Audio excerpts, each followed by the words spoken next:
Welcome in, Satellite fans, here at the Steel Yard, a 2 versus 7 matchup here where the athletes come first on Regan's Corner Sports Network. I'm your hybrid broadcaster, Josh Regan. There, Hansel, how are you doing? How's it popping? I'm doing great. I'm excited for this game. We have the number 2 seed taking on the number 7 seed with South Central, the number 2 seed being University. So this is going to be a really great game. Both teams right now are looking to get a really big win during this conference play. Absolutely. It's non conference, and they're number 2 and number 7 in the state of 2A here in Indiana, period. So this is a big time kind of state relative game here. See if the Satellites and University possibly will meet in the state tournament. Kind of a preview. Of course, and for South Central, I mean, they've won their past 4 or 5 games. So right now they're rolling on a hot streak. University, they're right now sitting at a 6-4 record, and also again, University on a really great hot streak. They're won their past 5 games as well. So both of these teams come in super, super hot. One of them is bound to lose a game today. Absolutely. And when you have Couts here at the Steel Yard on Wednesday and just absolutely go through one of your PCC foes like the Satellites did, uh, that game is on Game Changer if anyone wants to watch it. But to have that momentum playing in this ballpark, which is a pro like stadium here, will help anybody in this situation. Oh, definitely, of course. And again, for South Central, looking back at their games, they've won it in different types of they won it in different types of games. For example, these past 2 games for South Central, they've been scoring a lot of runs. 17 in their last win against Couts and 15 against their win against Culver. So they've been getting it done on the offensive end, but they also have been getting it done in their bullpen as well. If you want to date it back to last week, they had a 2-0 win and a 5-2 win as well. So they've been getting it done in the bullpen, but they also been getting it done on the offensive end as well. And for University, again, they've been doing the same thing. They had a really big win. I think one of the biggest deficits or the biggest margins of win I've ever seen. They beat Muncie Burris a week ago, 26-1. So they could score up runs in a hurry, but they also have been getting it done in the bullpen as well. Their last win, an 8-3 win against Lewis Cass. Absolutely. And as always, there, Hansel, we do not own the rights to any of this music being played during the broadcast there. But we'll take back when it's ready for game time. We'll have this highlight video for you. But what's some of the keys for University? Oh, definitely. Again, for University, got to score up these runs, got to be able to get runners into scoring position and send them through when it matters the most. Right now, they're going to be taking on Brandon Grass, who is 1-0 in his only start, has a 1.58 ERA, and a team leading 21 strikeouts on the year. So for Grass, he's going to pull up his A game against University. For University, they have to rely on their star players to win this game. For example, number 11, the senior Seth Hogg has been the leading guy for University, 14 hits, 14 RBIs, 7 doubles, and 2 home runs on the year. So he's going to be a big factor for University if they want to win this game. Absolutely. Absolutely, absolutely, absolutely. So, what's some of the keys for the satellites?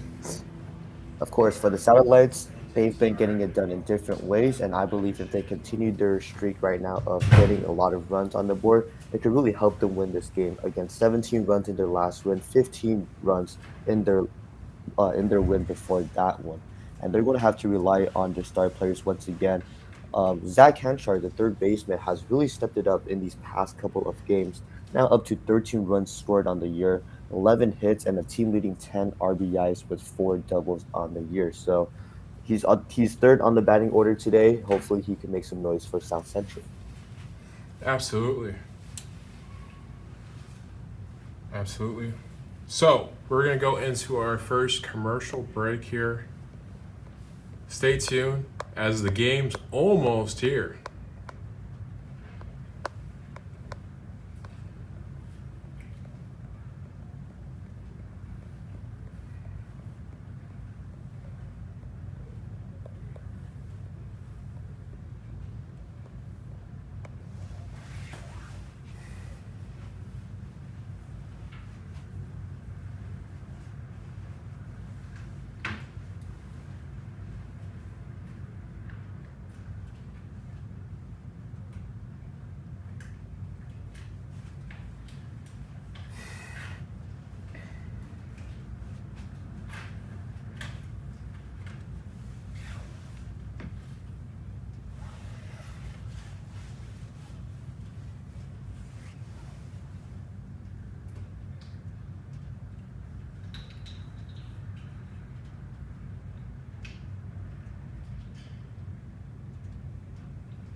Yeah, I missed Sorry, that. Is that Boss, Rose?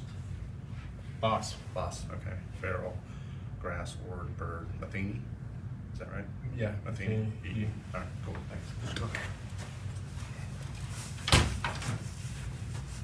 Okay, let's see here.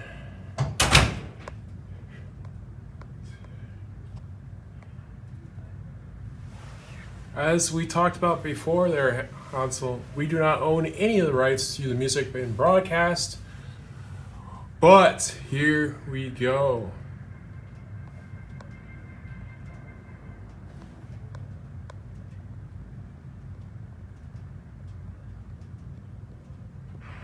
That's one small step for man,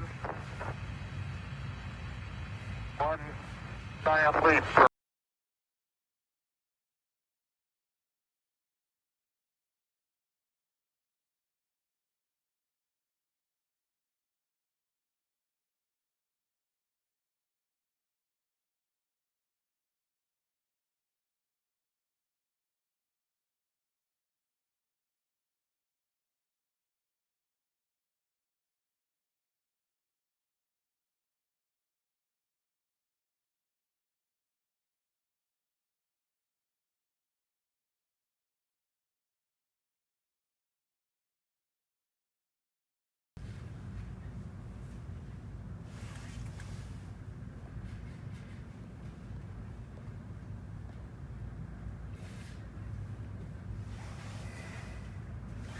Okay, so 5 minutes before tip ball for first pitch here.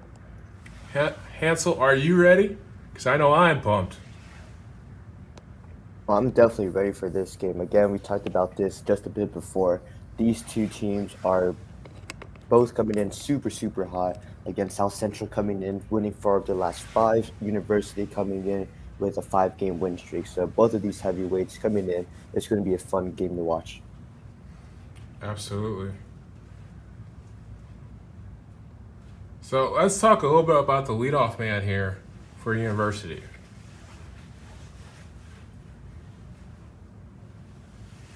Of course, the leadoff man for University is going to be Jake Hooker, the senior shortstop. And again, 35 at bats, 10 runs, 9 hits, and 8 RBIs, including 1 home run on the year for Jake Hooker. So he's definitely going to put in some power into that first pitch against Grass. And again, that's going to set the tone for this game for University. If they're able to get a leadoff hit from Hooker, that's going to start setting the tone for the offense for University. And the same thing could be said about the South Central pitching staff for Braden Grass. If they could get Hooker out on that first pitch, that's really going to set the tone for the game for both sides. Absolutely. As the coaches are talking here, we're about to set off here at the Steelyard. So any predictions of how this game's going to go? Man, this is such a tough game to predict because, again, both of these teams coming in at super hot win streaks. But again, I might have to side with South Central, the underdog of this with this game. Number 7 taking on number 2. Both of these teams super hot, but for me, I got South Central winning this game. I got a extreme close one. I'm going to go maybe a 1-2 ball game. I'm going to go pitcher's duel here. Even though both lineups are stacked across the board, I just feel like with all the firepower on both of these lineups, I just think that it's going to be a pitching duel here in Gary.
Okay.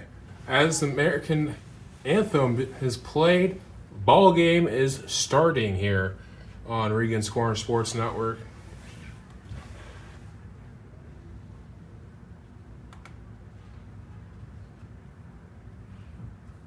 Hansel, are you there? I am here and I am ready to go.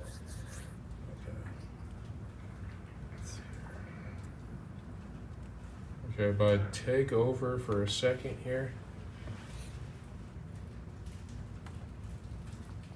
As we're due to set and checked in for that first pitch, again, Max Westerkamp for University is set to be the starting pitcher.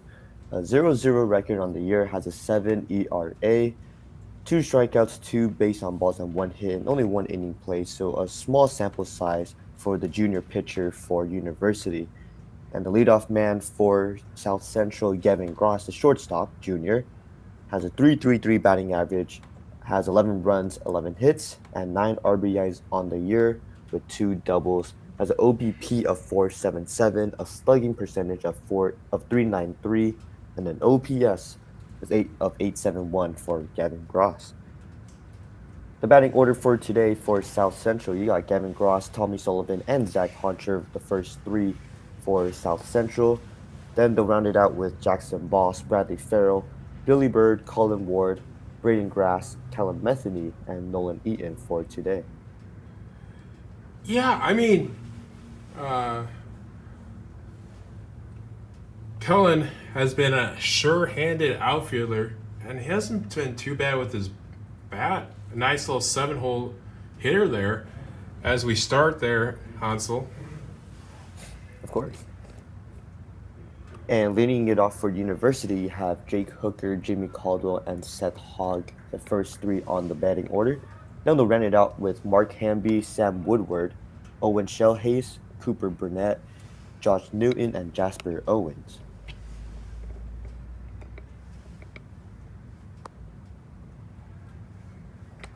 As Gross is set to check in, and he's going to be the first on base.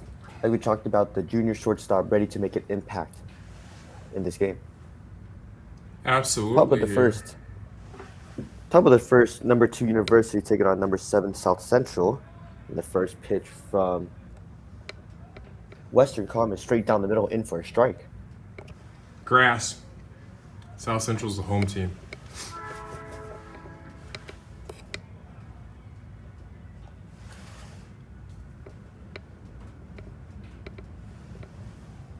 Second pitch is inside in for a ball.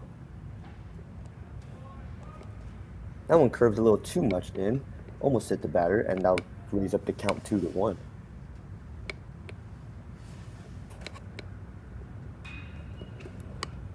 That base is hit, and that's foul for Hooker, so that'll raise the count to 2-2.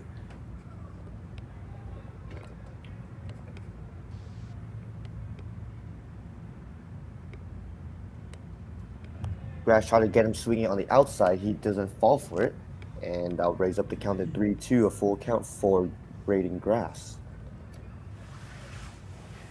Again, does lead the team with 21 strikeouts on the year. Now up to a full count, trying to get the batter out. That one is hit up to the shortstop and an easy play right there to the first baseman. And that's a quick first out for South Central. Absolutely.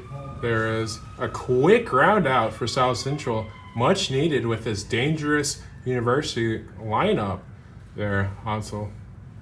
Of course, and now bring up Jimmy Caldwell, the junior designated hitter. A 2.61 batting average on the year. Has 8 runs, 6 hits, and 5 RBIs. As Grass's first pitch is down the middle in for a strike.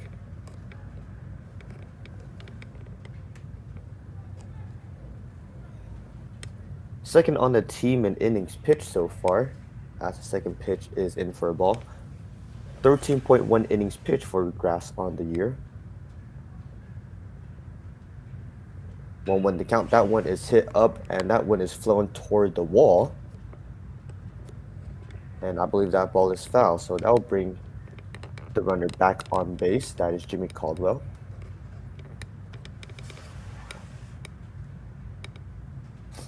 One, 2 the count. That one is swinging and a miss. And that's the first strikeout for Braden Grass. So ground out at first on the first one, and now Grass has a strikeout. That'll bring up Seth Hogg, the senior first baseman. 4.67 batting average on the year, 5 runs, 14 hits, a team leading. Again, 14 RBIs, including 2 home runs. So a dangerous hitter here with Hogg. But that one is hit toward the pitcher, and he tags him out. So a quick 3 up, 3 down for South Central. That'll bring us to the bottom of the first. Absolutely. That was a key 1-2-3 inning there for South Central Satellites. Going into the bottom of the first here. And we'll be back after these commercial breaks.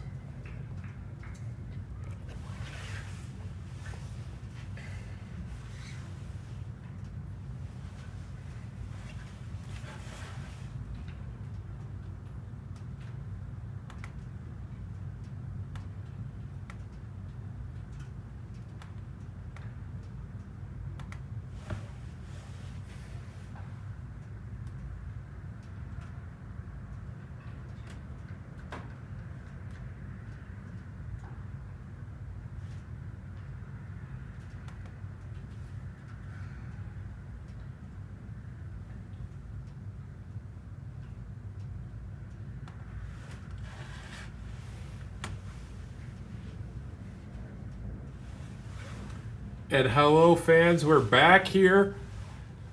And Western Hound on the mound here for the university. Okay, and Gross, one of the most dangerous leadoff hitters in the PCC. Going to lead it off here in this bottom of the first. Hansel. Gavin Gross ready to tee off against the pitcher Max Westerkamp. And for Gross, a 3.33 batting average for the shortstop, 11 runs, 11 hits, and 9 RBIs on the year, including 2 doubles for Gavin Gross.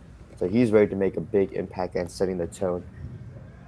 And for you, Josh, how crucial was that 1-2-3 inning for South Central? Did that set the tone for the rest of this game, do you think? I think it was a great start having the Rooster get his confidence and burning grass. But you need to kind of finish it off here in the batting sense here with Gavin getting on base and kind of setting the tone there. First pitch is hit and fouled away for Gross. For how unbeatable University's been, they still have 4 losses on their record. Again, for South Central winning further past 5 games, Gross checked the swing, raises the count 1-1. For University, again, a 5-game win streak coming in today. That pitch is right down the middle for Westerkamp, raises the count 1-2. Absolutely. Like I said in the pregame, I feel like this is going to be a pitcher's duel throughout the game. Here's the pitch, and that one is slid all the way to the right side, and that'll raise the count 2-2. Okay, not a big sample size for Westerkamp, and do you think that plays a big advantage, Josh, toward University, as there's not really a big sample size as Ross has struck out on the pitch? No, because you're not going to see University that much during the regular season, or they don't play anybody that South Central really plays, so you can't really scout other than game changer and what you see on film. So you need a live kind of feel sometimes, and when you don't get that. Sullivan's first pitch is hit and lands in for a base hit, so that'll get a runner on board for South Central. That'll bring up Zach Honchar, and we talked about this in the pregame. First swing is missed for Zach Honchar. Yeah, Hanchar, after the line out from Sullivan, quick 2 outs there, Hansel. Kind of like we had in the top of the first. It's seeming that this game's going to go the pitcher's way or the highway during this game so far.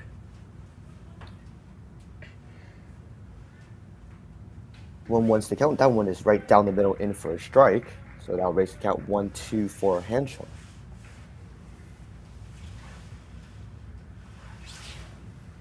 Again, for Western Cam, only 2 strikeouts on the year, has 1 already. And that one is an out right there, and that'll bring up a 1-2-3 inning for University. So 3 up, 3 down. I'll take up to the top of the second. Absolutely. And for University, Hansel, how crucial is that to get a 1-2-3 inning after you had a 1-2-3 inning on the top of the top? Of course, that plays a really big factor because offensively, you were able to get any hits on the board, and setting that tone on defense would really that sets the tone for this entire game. It's going to be a pitcher's duel, like you just talked about in that pregame report. It was a big 1-2-3 inning there to make sure that they keep that 1-2-3 inning in check, make sure that there's no hits allowed or even runners on base. So this is really going to come down to the pitchers between both of these teams, like you talked about. Absolutely. And an interesting fact there, University's hitter is very close on that plate. Now he's backing up.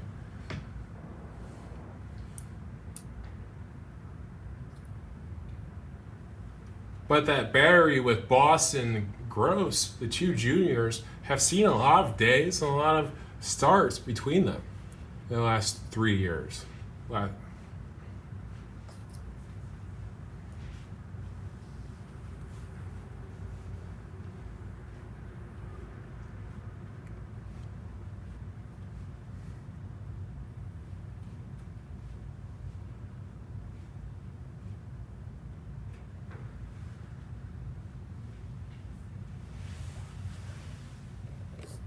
So for University, this will bring up Mark Hamby, the junior second baseman, the 400 batting average with 2 runs, 6 hits, and 5 RBIs on the year. OBP of 526 for Hamby, and an OPS of 1.126 as well. That ball is popped up foul for Hamby. And in the inning before, 2 groundouts and a strikeout for University as the second pitch gets called in for a ball.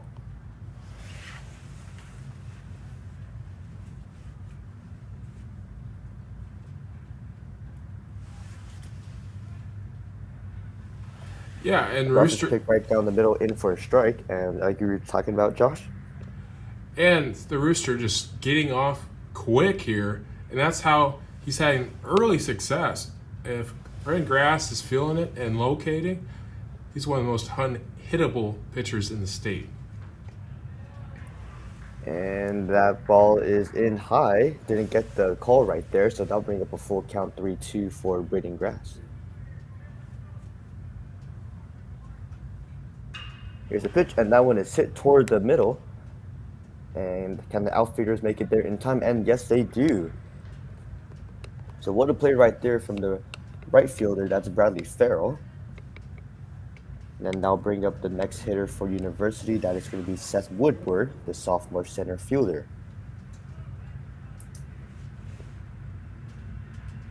So no hits allowed still for Grass, as Woodward with the 3.57 batting average on the year. First one is swing and a miss for Woodward.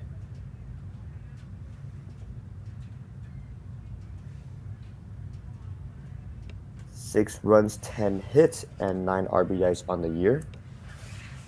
A dangerous hitter is Sam Woodward, as the second pitch goes ball. That one's out to the outside, brings up the count 2-1. And I'm noticing Grass really, getting to the mound after the next pitch and really throwing it pretty fast after in between those pitches as another swing and a miss for Woodward. Absolutely. Like Lexi Johnson we saw last night, if they go quick, there's nobody really can hit them because they're getting in their counts just like that where Grass strikes him out and he is gone.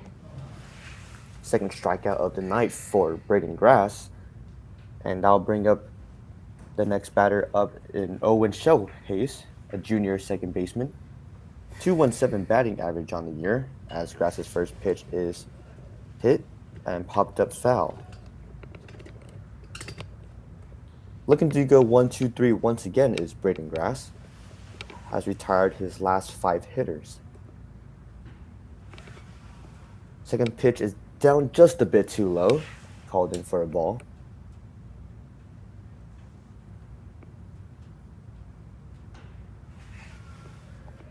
Fastball right down the middle in for a strike. Raises the count 1-2 for Shohei. 2 outs, 0-0 still. And that ball is struck and foul for Shohei. That'll bring him back up to home base for another 1-2 count.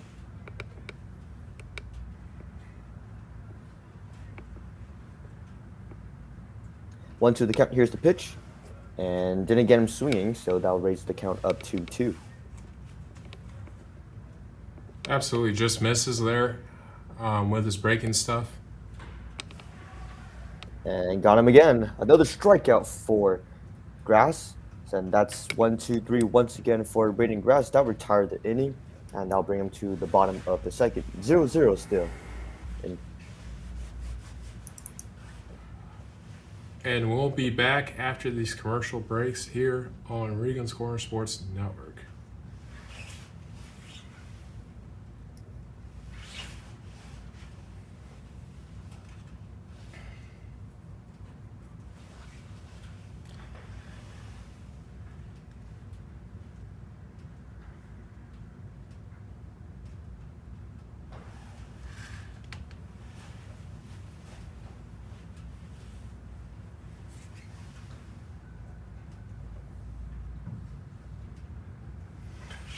As Boss Hog comes back in here to start off this bottom of the second here, Hansel. Jackson Boss stepping in, hitting better in the last couple of games. Yeah, of course. He's raised his batting average to .290 now on the year. In 31 base appearances, he has 3 runs, 9 hits, and 6 RBIs on the year with 2 doubles as well. So he's definitely ready to make an impact, trying to get the first hit on the board for South Central.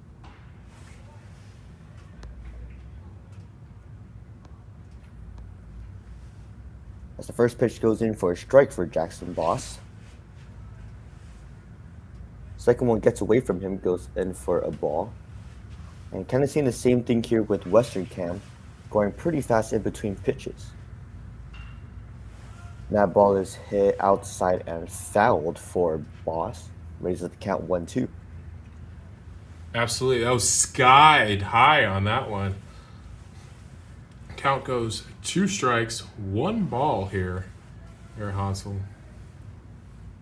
Here's the pitch, and that one a little too high for Boss. That would raise the count 2-2. And luckily for Boss, that the pop out was too far ahead. But nonetheless, Boss gets struck out right there. 3rd strikeout on the night for Western Cam.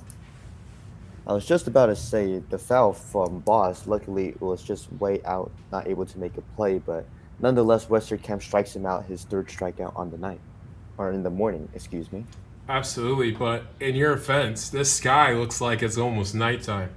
That ball is hit right down the middle. Can the shortstop make the play? Can't make it in time. And that one gets away and gets the first hit of the morning. So that is going to be Bradley Farrell with the first hit of the morning between both teams right there. Absolutely. And now the pitcher, the Grass man, Braden Grass coming up here after the Farrell single. So pitcher-to-pitcher action right here with Western Cam and Farrell. Or excuse me, with Grass. 286 batting average on the year. First one is hit foul.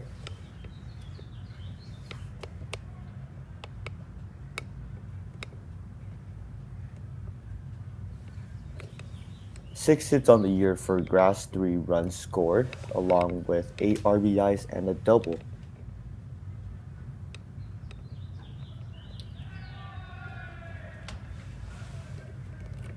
And I believe Grass got hit on the pitch, so that'll advance runners up. That'll bring Farrell up to second, Grass onto first. So just like that, runners in scoring position right now for South Central. And how crucial is this right now, Josh, for South Central to score? It's very crucial. You got to get a good team on the ropes this early, especially when you have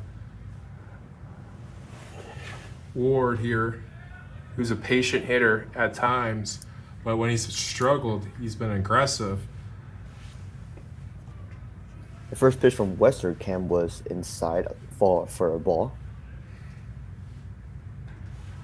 That one is well inside once again, so that will raise the count 2-0.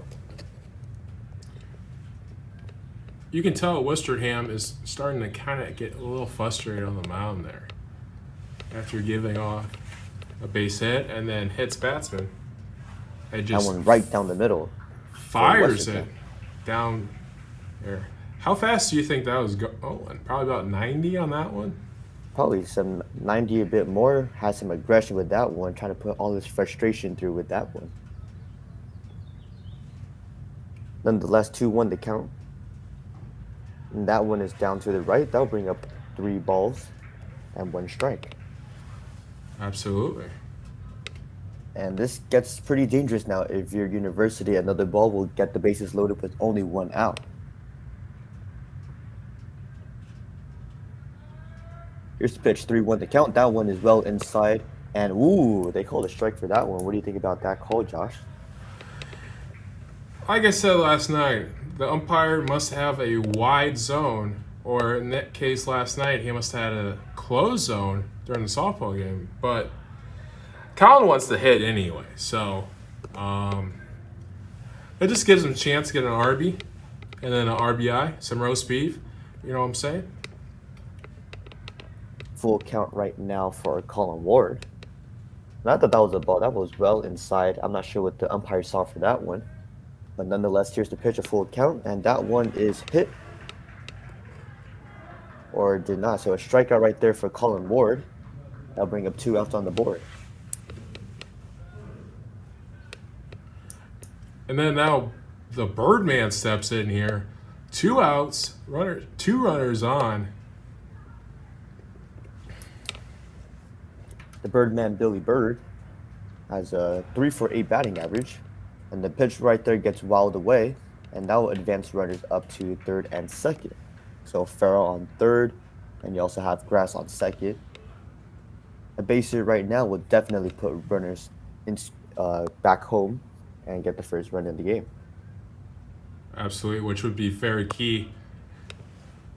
Especially with how well Grass is pitching so far. Absolutely. And then there's big holes in the outfield. If you get in there, it's almost as big as a hole is in the Masters.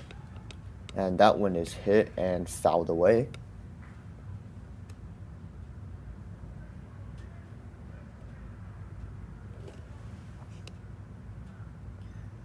For Bird, has 5 RBIs on the year, looking to raise that right now.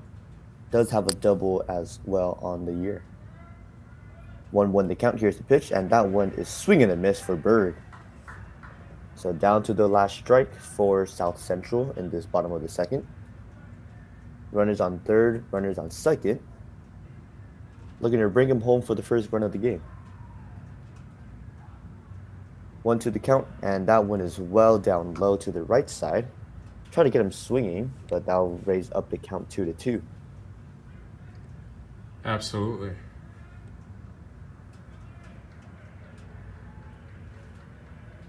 Two to the count for Bird, and that one is a swing and a miss.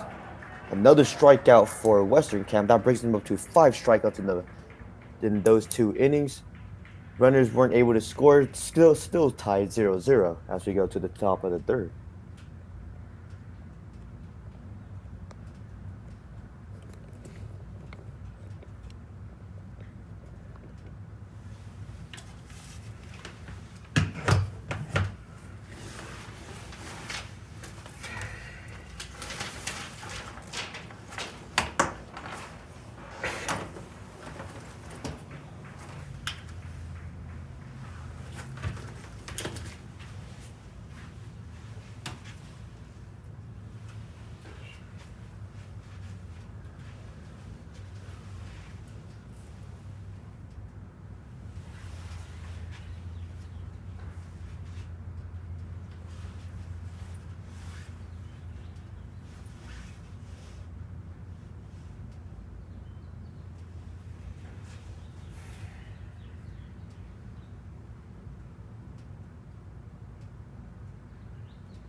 As we're set to check in in the top of the third inning, leading off in the top of the third is Cooper Burnett, the sophomore left fielder, a 421 batting average on the year, facing off against Grouse, who's yet to allow a hit in this ballgame. Has 3 strikeouts, 2 groundouts, and a flyout assessed, and that one in for another strike. So 1-2 the count for Burnett. And again, Grass phenomenal in these 2 innings so far. That one is popped up and fouled away. The count still 1-2.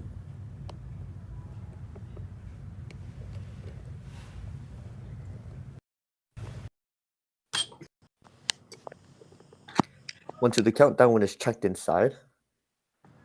That'll raise the count 2-2 for Braden Grass. Yeah, Grass has looked Bottom of the pretty good second. so far. That one gets away, and that one will raise it to a full count 3-2 for South Central.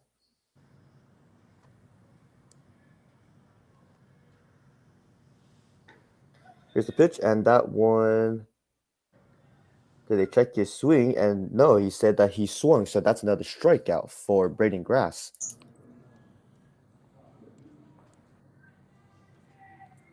So Burnett struck out. That'll bring in Josh Newton, the freshman third baseman for University. 625 batting average on the year, as the first pitch gets away for a ball. 11 runs scored, 5 hits, and 5 RBIs for the freshman.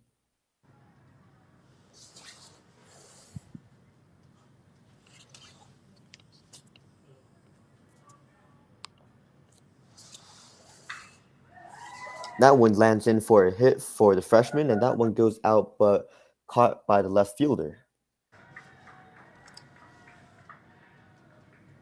So the first hit allowed for Braden Grass goes to the freshman Newton. That will bring in Jasper Owens, the junior right fielder for University, who has a .455 batting average on the year, 10 hits and 9 runs scored, along with 3 RBIs. So the hit from Newton breaks the no-hitter so far for Grass.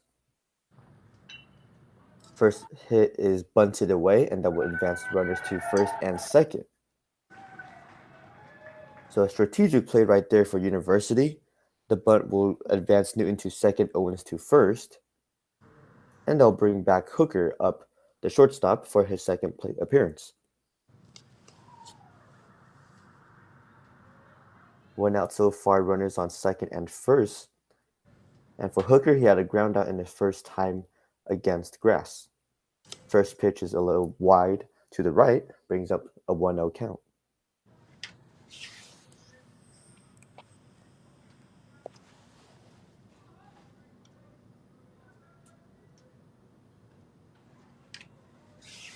Second pitch gets away a little bit to the inside. And I'll raise the count up 2-0.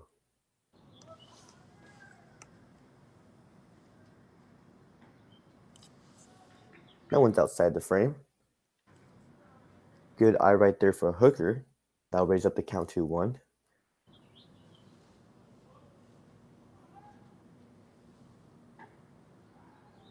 That one a little too high for Grass. And just like that, the count is raised up 3-1. For Hooker does have a home run in this year, along with 8 RBIs. And a swing and a miss will get the count up to a full count, 3-2 for Grass. Looking to retire Hooker for the second time today. Here's the pitch, and gets him looking. 5th strikeout of the morning for Braden Grass. And that'll bring up 2 outs. And Caldwell up to the plate, who struck out his first time against Grass. Again, runners on second and first with Newton and Owens.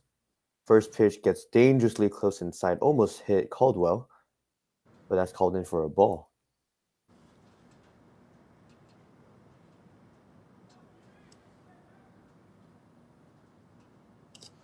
That one gets away to the outside, but great job from Boss, the catcher, to make sure that the ball doesn't get away and advance runners.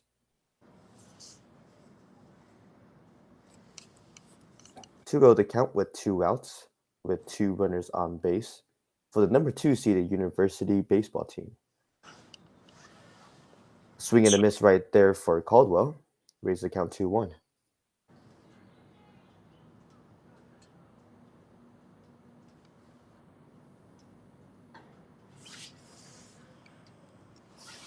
The pitch is a little too high. And again, that'll bring up 3 balls once again for South Central.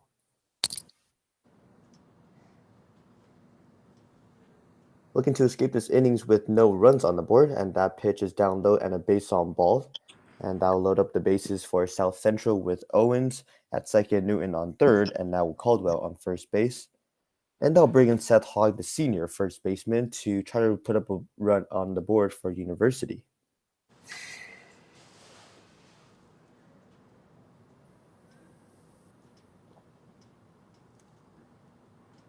First pitch right down the middle for Grass, in for a strike.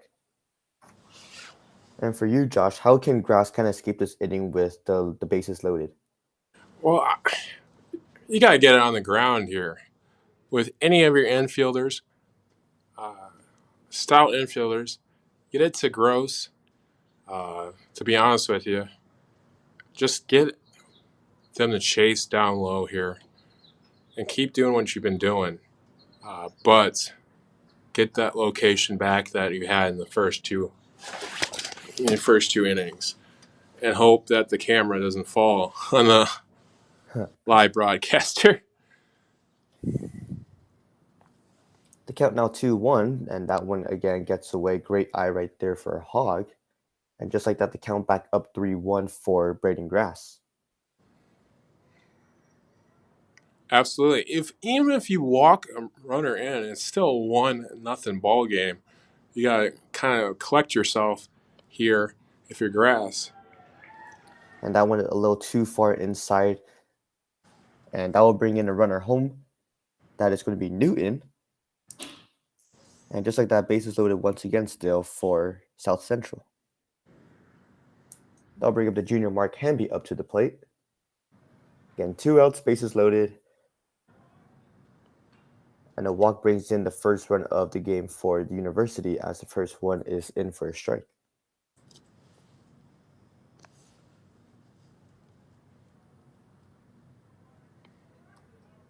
So Grass really played a supreme first 2 innings. Had 3 strikeouts. Did not allow a hit yet, but in this 3rd inning, South Central kind of starting to fall apart a tiny bit, I would say. As that one is hit, and that one lands up to the right fielder, and that one lands in for a base hit. That will bring in 2 runners in for University. So RBI double for Hamby raises the score 3-0 with runners up on second and first.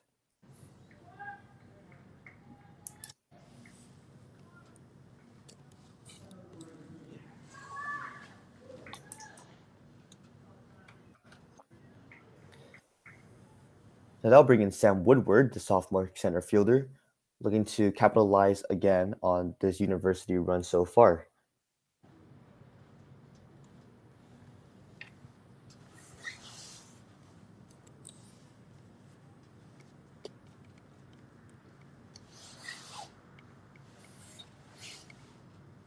So for you, Josh, do you think University is starting to figure out the pitches from Braden Grass, or is Grass, his pitches just isn't on par in this 3rd inning? So in this 3rd inning, I mean, anytime you have this great lineup that sees you 2 or 3 times, it's going to be dangerous. But when you're not locating like you were in the first 2 innings, it's going to kind of get you into a situation that you are right now, where you have to battle back to a tough pitcher on the other side who's throwing about 90 plus stuff. I mean, this is kind of what they found themselves in last year at Kokomo in this series. That ball hit away. I think that would raise the count to 1-1. Again, an RBI double from the junior second baseman Mark Hamby that brought in 2 runners. Third pitch is a little too far inside, would raise the count 2-1. Grass looking to retire Woodward to end the inning, but can't so with another ball outside for a count of 3-1. Has walked twice already this inning, not looking to make a third runner on base on balls, and that went a little too far inside for the third walk of the inning, and that will load the base once again for South Central.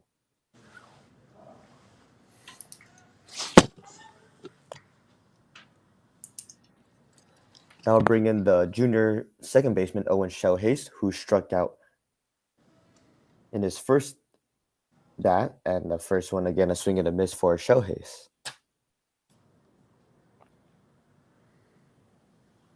217 batting average on the year, 5 hits and 3 runs, along with 1 RBI. Another swing and a miss for Shellhays. That'll raise the count 0-2 for Braden Grass. Looking to retire this inning, has led up 3 runs scored so far. And got him looking right there. Second strikeout for Shellhays, and that'll retire the inning. University put up 3 runs in the top of the third, and for South Central looking to respond back in the bottom of the third.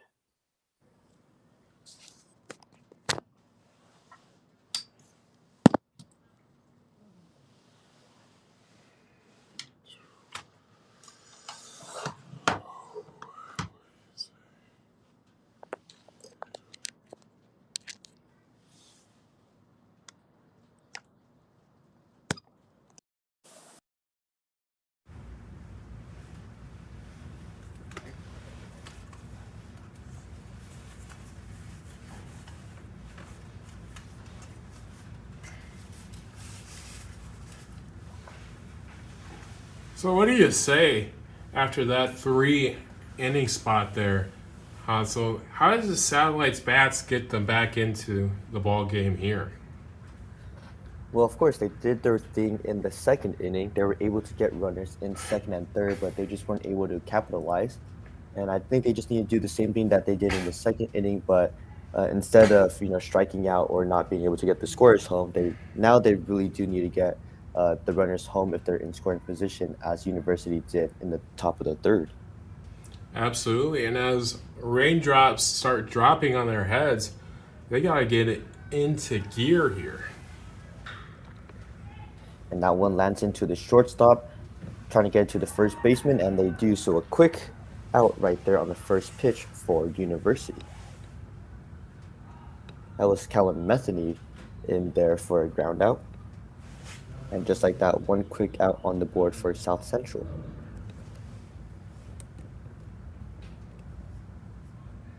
That will bring back the batting order to Gavin Gross, who struck out in his first time. Yeah, That Gross pitch is takes it for ball 1 there, Hansel. for Western Com. He's been nothing short of elite in these first 3 innings. Has 5 strikeouts already. Absolutely. Yes. 2-0 to count for Gross. And they said he checked his swing right there. That'll raise the count up 3-0.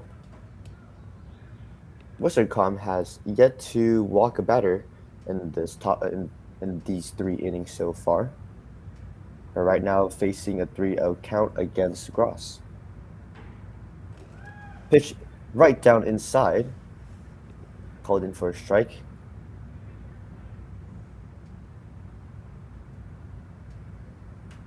Three-one to count. That one right down the middle. And a fastball will raise the count to a 3-2, a full count for Gavin Gross. Surprised Gross didn't swing on one of those pitches when he was up 3-0. And that one is hit fouled away for Gavin Gross.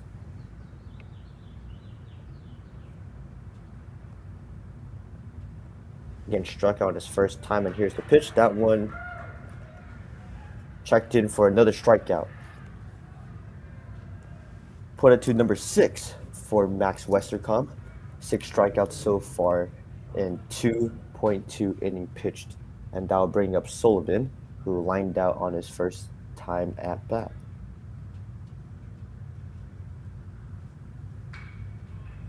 That ball is hit foul for Tommy Sullivan.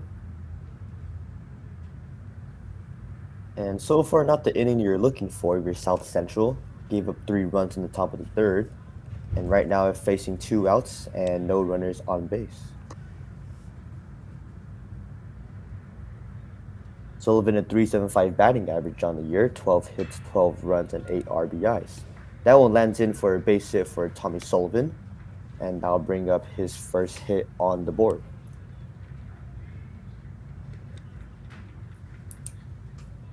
Now bringing the third baseman Zach Conchard, the junior.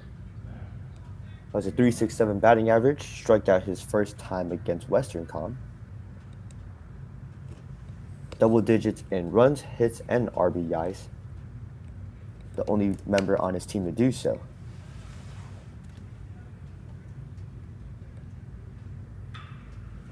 Conchard gets it away foul on the left foul line.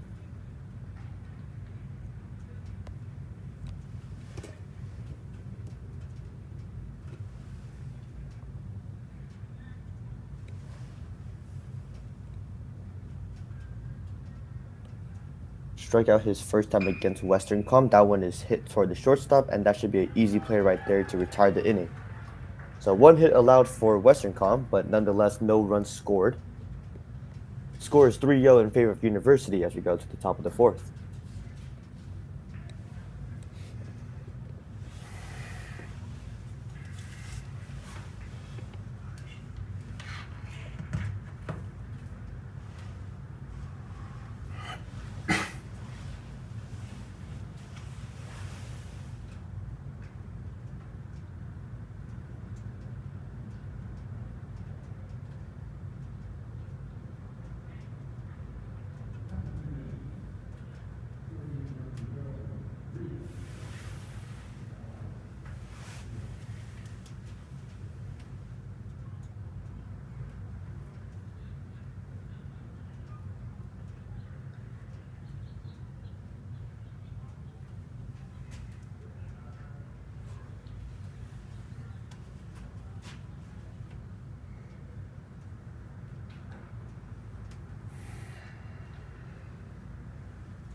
Hopefully, Grass gets a quick 1-2-3 inning here to kind of get back into that lead status he had in the first 2 innings there, Hansel. Yeah, of course, in those first 2 innings, he had, I'd say 4 to 5 strikeouts, but in the top of the third, he really struggled as University started to catch a rhythm, allowed 3 runs on the board, a couple of walks as well. So for Grass, he's looking to turn it around in the top of the 4th, as right there is strike number 1.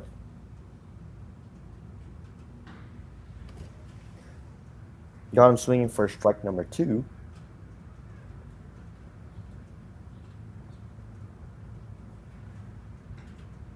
And that one's a little too outside for Grass.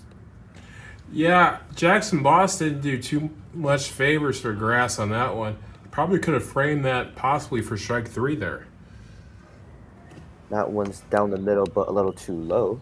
I'll raise the count 2-2 for Cooper Burnett, who struck out his first time playing against Grass.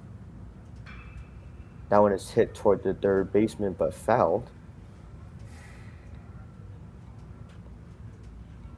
For Burnett, a 421 batting average on the year, 7 runs, 8 hits, and 3 RBI scored on the year.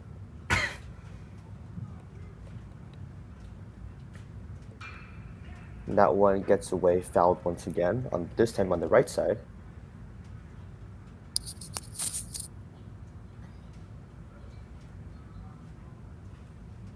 So right now for Grass, 6 strikeouts, but also allowed 3 runs on the board in the top of the third. Trying to get Burnett out on his second plate appearance, and that one skids outside for a full count.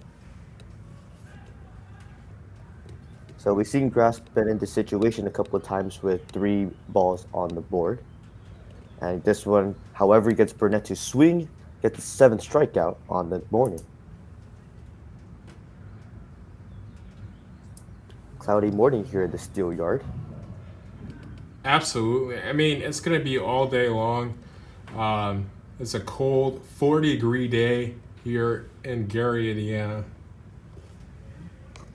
But nonetheless, both of these pitchers seems like it's a pretty warm weather out here, as the balls have been firing for both of these pitchers. 7 strikeouts for Grass, and 6 right now for Western Tom, as the count is 2-0 right now for Grass against Newton.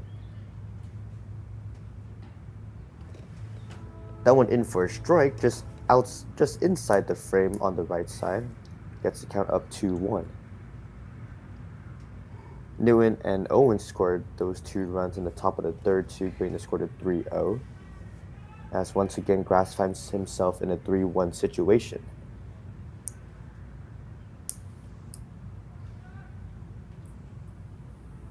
Newton got the first hit of the game, and that one is hit foul and will raise the count 3-2, a full count. Fun fact, that one hit the press box here. Here's the pitch, and couldn't get it inside. And that'll be the 4th walk of the morning for Grass.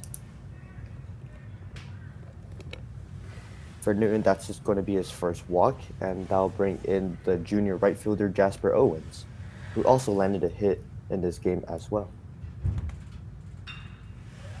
First one is popped up foul to the left side.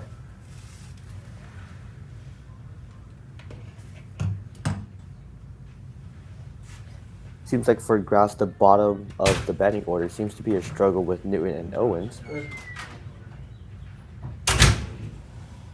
And that one gets inside, gets away from the catcher, and that moves Newton up to second base.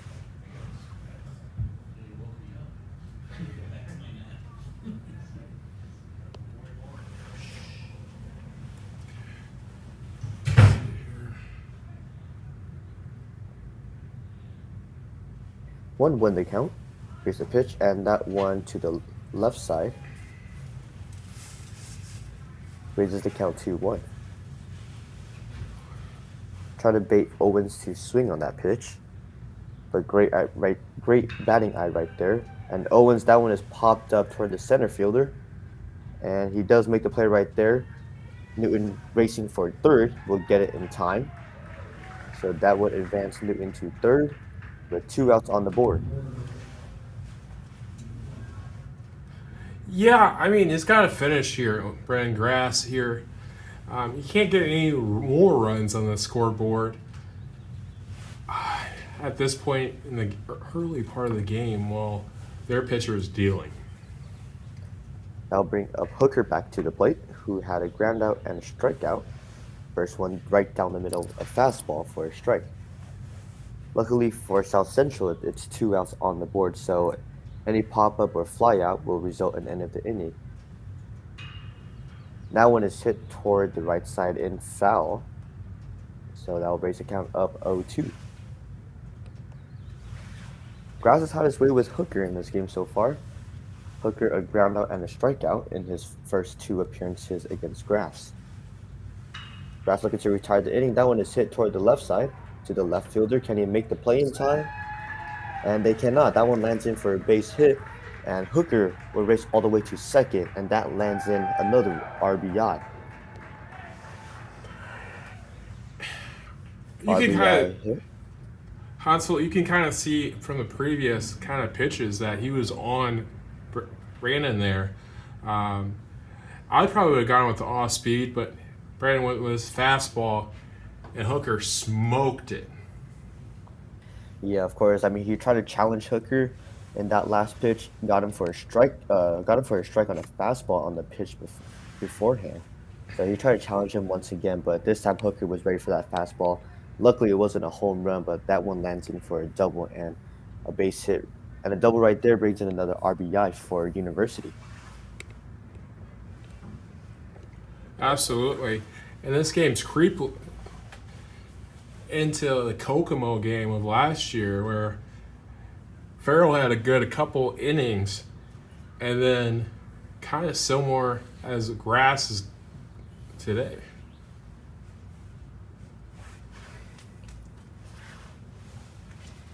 Here's a pitch from Grass. That one is just outside the frame on the right side. We'll raise the count 1-2.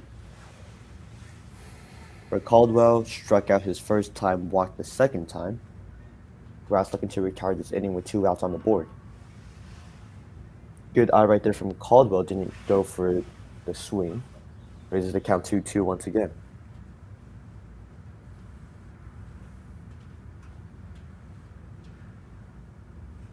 Two outs. And that pitch got him in for a strikeout. Interesting call right there. Almost the same exact pitch, but this time a different outcome in favor of South Central. Hooker lends in an RBI hit, and that raises the score 4-0. And South Central looking to respond in the bottom of the fourth. Yeah, absolutely. That was a key strikeout there. As a satellite broadcaster, I'm not going to complain, but as a University fan, I would be complaining. That was outside as it gets there, Hansel. But we got it. Now we can get a rally started here. Of course. Besides those, the runs that's been scored for South Central with Braden Grass, Grass has been killing it in the strikeout department, now up to 8 strikeouts in the morning. Absolutely, he is. So, location-wise, he's doing a great job of things. It's just they're starting to hit him. They're starting to laser in here, and it's time for the satellites to do the same. Kind of get that rally going.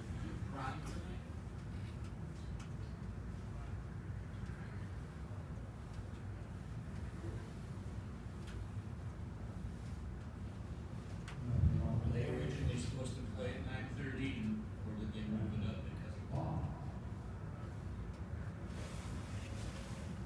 tonight? Oh, okay. No problem.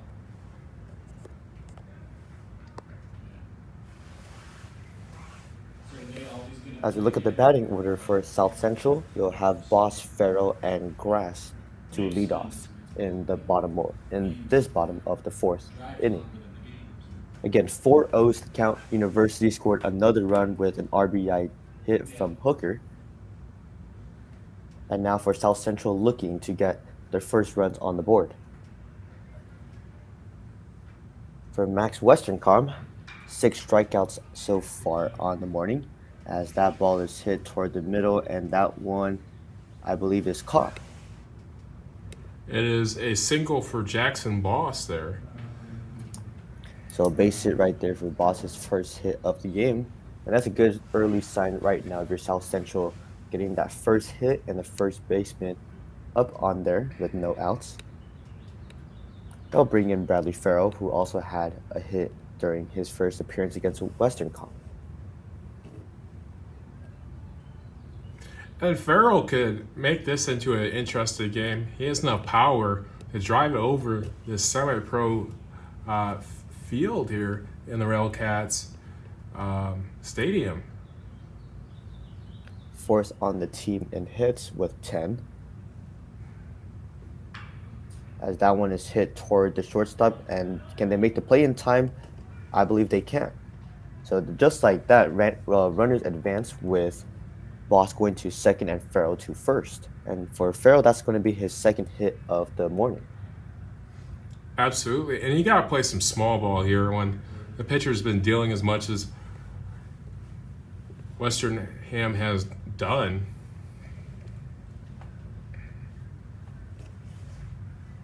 I'll bring in Braden Grass, pitcher to pitcher action right now. For Grass, he was hit on the pitch on his last appearance against Western Com, and that one gets away, I believe. Not sure if he hit his helmet right there. That was pretty close.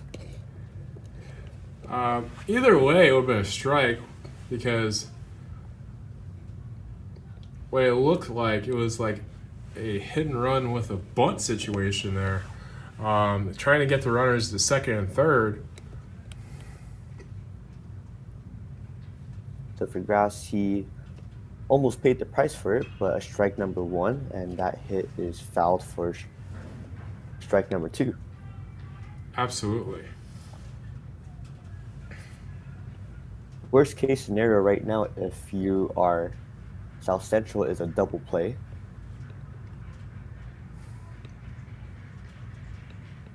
Here's the pitch from Western Com. That one's right down the middle in for strike numbers for a strikeout, and that's going to be number 7 for Western Com.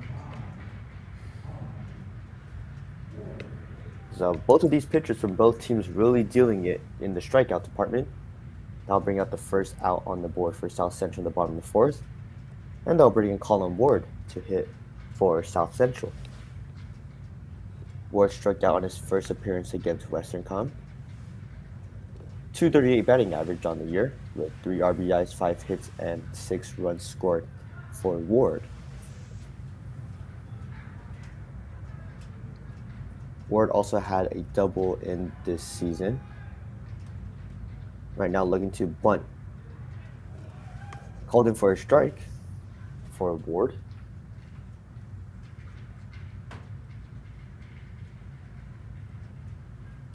The Satellites had runners on second and first with no outs with Boss and Farrell. Right now looking to advance those runners. That one, a swing and a miss for Ward will raise the count to 0-2.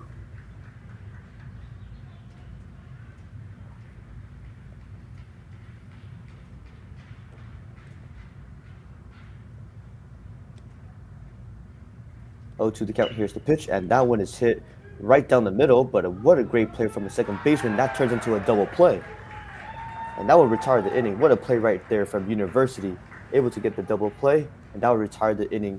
University still up 4-0. Absolutely. I mean, that was a very timely play for University there, as Western House kind of struggling in that half inning, but gets help from his friends there. A little bit of a Garth Brooks song in his head. Friends in low places there, because his shortstop gets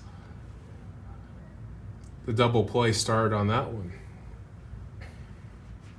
Yeah, I believe it was the second baseman, if I believe, Mark Hamby from University, rotated a little bit over to the right side, and just a great eye and great presence right there to make the play, slide into second base, and get into the first baseman, Seth Hogg, for that double play. Absolutely.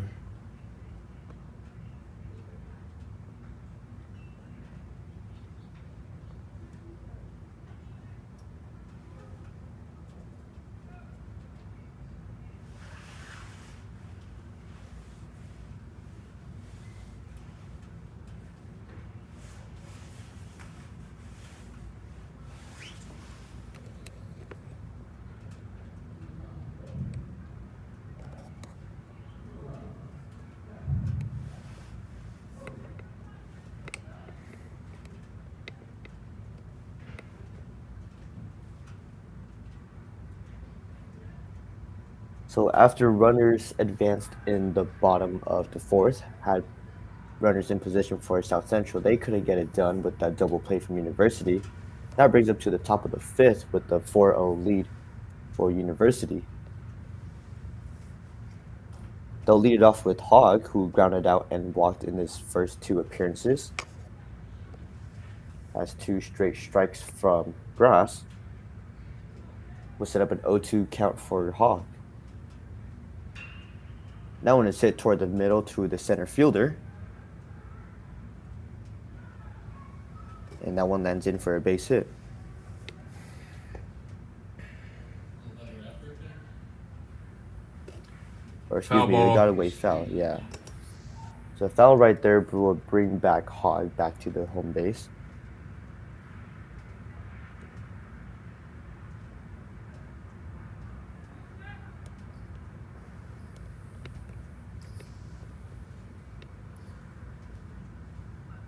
Oh, to the count. Here's the pitch from Grass. That one's well outside, and that one slides in for ball number 1. So Josh, we're seeing it a couple of times where Grass is able to get the count up to 0-2, but then those 0-2 counts will turn into a full count and eventually a walk or a hit. So for Grass, how can he finish the batter off without getting a full count or a base hit? Normally during the PCC, I would say go right after him. But with this dangerous lineup, he's doing what he's supposed to be doing. It's just location-wise, when it's off speed, it's not locating enough for these hitters to kind of swing outside the zone a little bit, like a high heater a little bit higher, but not so high where it's not decisive. But Grass is kind of losing control a little bit after that second strike. That one is hit, and that one gets away to the right fielder. And the center fielder right there can't make the play, or he does make the play, excuse me. So a fly out right there for Hog. We'll bring up Hamby, who had a fly out and an RBI double in this game.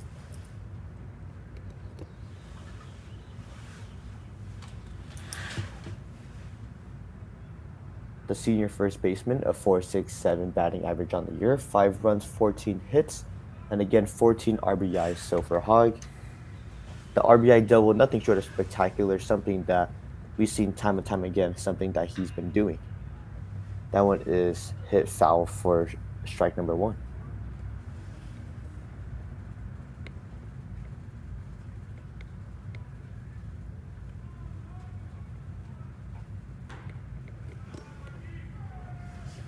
Grass with strike 2 there. Check that. Just misses the zone. That'll put the count to 1-1. And that one gets away on the inside. We'll base the count up to 1.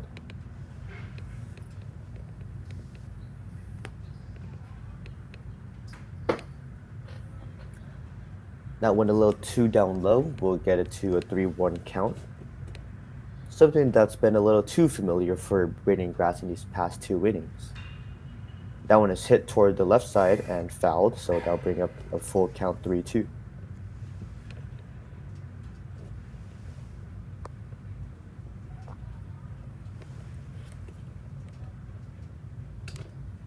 A full count, here's the pitch, and that one, swing and a miss. Call it for strikeout number 9 for Braden Grass. 2 up, 2 down. We'll bring up Sam Woodward, the sophomore center fielder, who struck out and walked in his first 2 appearances against Grass.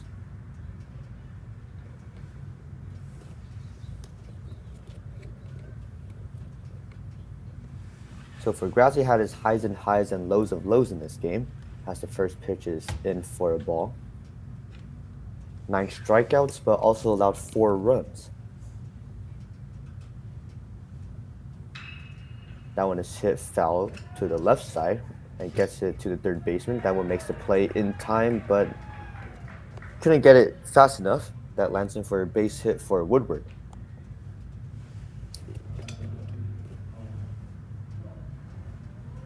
So with 2 outs, Woodward gets onto first base with the hit. That will bring in Owen Shohei, who struck out twice in this game so far.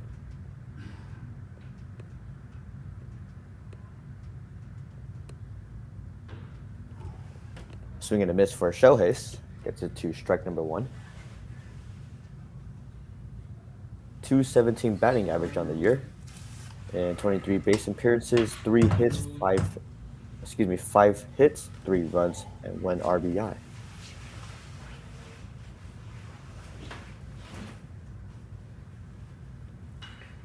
Now one lands and popped up to the right side. Can they make the play? Yes, they do make the play in time. Hard to tell from our angle, but I believe the ball landed fair. 3 players tried to go get the ball and couldn't get it. And just like that, we have runners on both corners of the diamond. Shohei sat first, Woodward to third. And he had no runners on base with 2 outs. But now, just like this, Grass is facing runners on third and first, with Burnett up on the plate. Absolutely. And a pitching change possibility here. Cooper Burnett now has the reins to bring in another run, potentially, but did strike out twice against Grass so far in this game. Grant pitch this week? Grant pitch this week?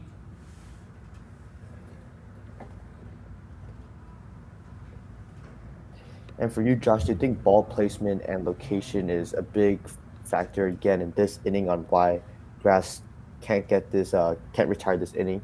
Had no runners on base with 2 outs, but now Shohei lands a hit, Woodward lands a hit, Shohei lands a hit, and now you got runners on third and first. I think it's the pace that Grass was going. He was going a little bit slower pace. Once he's going fast, he gets less in his head with location. You can kind of tell when he's throwing the ball, when he's getting his change up, when he's getting his curve in kind of location wise, he's not going that slow. He's going fast. He was going a little bit slower in the last couple innings. Now we have a pitching change in Colin Ward. See if he can kind of get out of this inning here so the Satellites can start a rally in the bottom.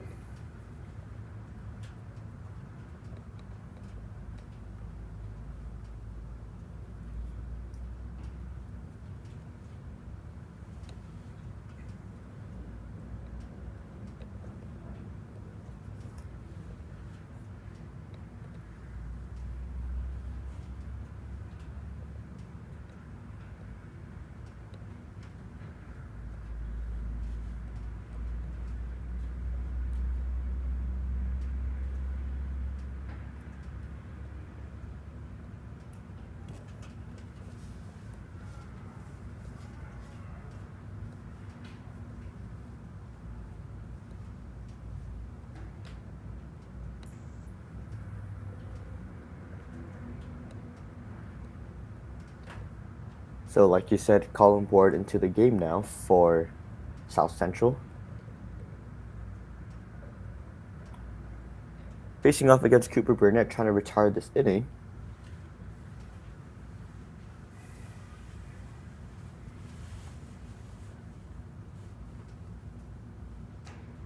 Pitch from Ward a little outside, called in for a ball. And for Braden Grass, his morning shift is done in 4.2 innings pitched, 9 strikeouts, 4 earned runs, 7 hits, and 4 walks.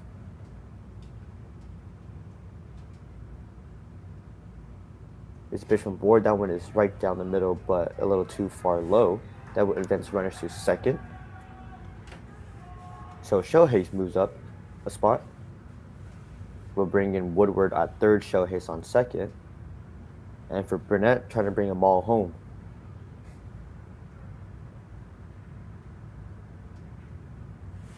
Here's a pitch from Ward. That one is right down the middle, in for a strike. Now raise the count to 2-1. And Colin Ward, the ace on this team, 2-0 on the year, and .68 ERA. So supreme on the pitching mound. That one called in for a strike, and now raise the count 2-2.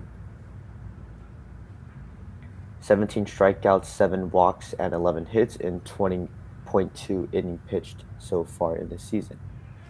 That one a swing and a miss. A curveball right there will strike him out, and that will retire the inning. Runners advance to second and third, but no runs scored for University. as you go to the bottom of the fifth, a 4-0 lead for University.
As we go to the bottom of the fifth, a 4-0 lead for University as Westercom deals in the strike.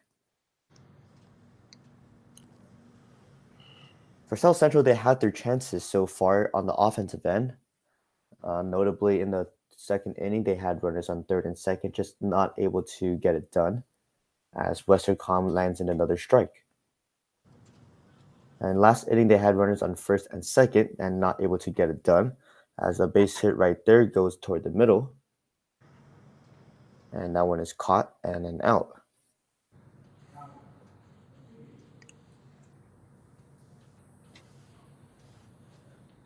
So that was Billy Bird at the plate with a fly out. And that brings up the first out of the inning for South Central. Bring Kellen Metheny, that one is popped up and fouled away toward the right side.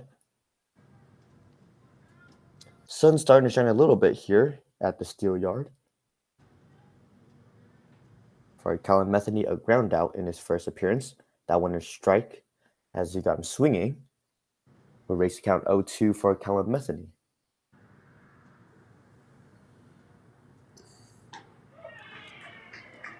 Swing and a miss. Get it for strikeout number 8 on the afternoon for Westercom.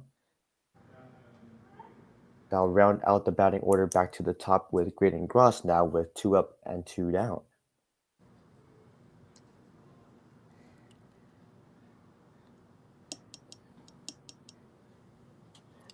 First pitch from Westercom, a little too much on the inside, in for ball number 1.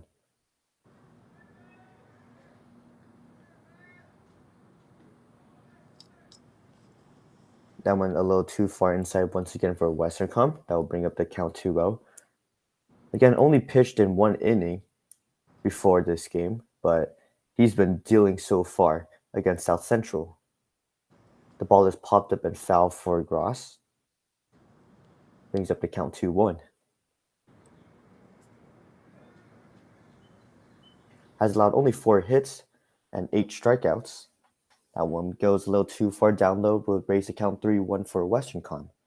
Has yet to walk a batter so far in this game, but right now on the verge of his first walk with a 3-1 count. That one a little too far and high on the inside, and that would be his first out with Gavin Gross now on first base.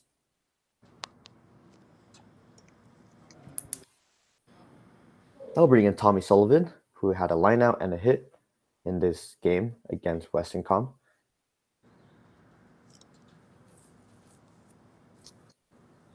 Looking to make some noise for this South Central offense with 2 outs in the bottom of the 5th. That one is hit toward the middle. And the center fielder there to make the play. That would advance runners to third and first. So another base hit right there for Sullivan will bring Gross into third and prime position to score with Hunter now on the plate. Second hit of the afternoon for Sullivan. We'll bring in Zach Honchar. The third baseman, 3.67 batting average, struck out and a ground out in his first 2 appearances against Westercom. But right now, prime position to bring Gross home to put the first run on South Central. First pitch is a little bit on the inside for ball number 1.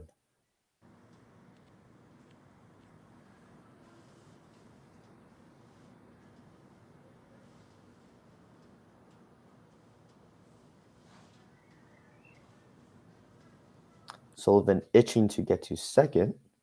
Here's the pitch, a little, gets it inside for strike number 1.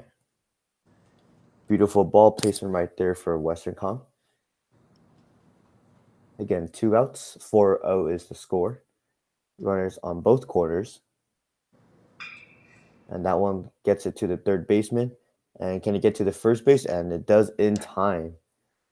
So runner with Gross in prime position to score, but a quick do from Westercom will retire the inning. As we go to the top of the 6th, 4-0 University on top.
Okay, Ansel.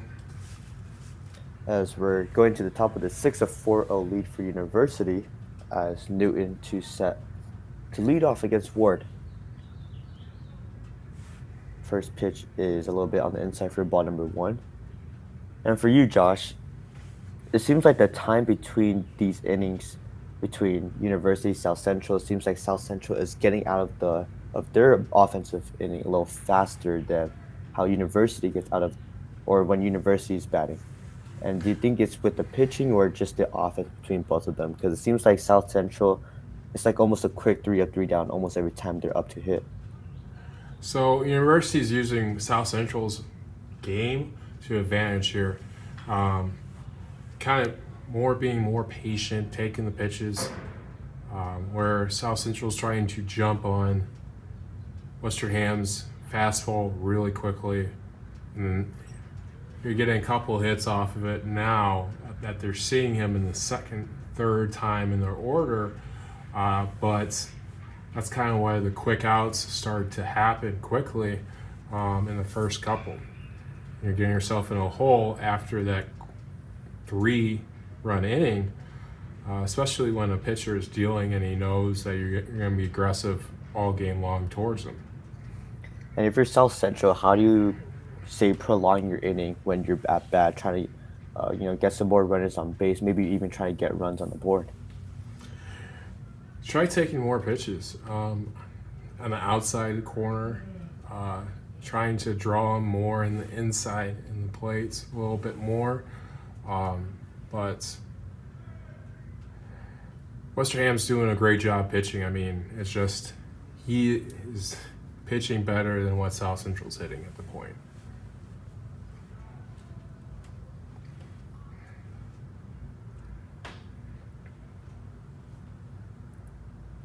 Here's a pitch from Ward. That one is up high. That's going to be ball number 3, I believe. So a full count right now for Ward against Newton. Looking to get his second strikeout on the night, or in the afternoon. And he does so right there. Got him looking. The second strikeout for Colin Ward. Back-to-back strikeouts dating back to the top of the 5th. Now we'll bring in Jasper Owens, the left-handed hitter. The junior right fielder has a hit and a flyout so far in this game. .455 batting average on the year.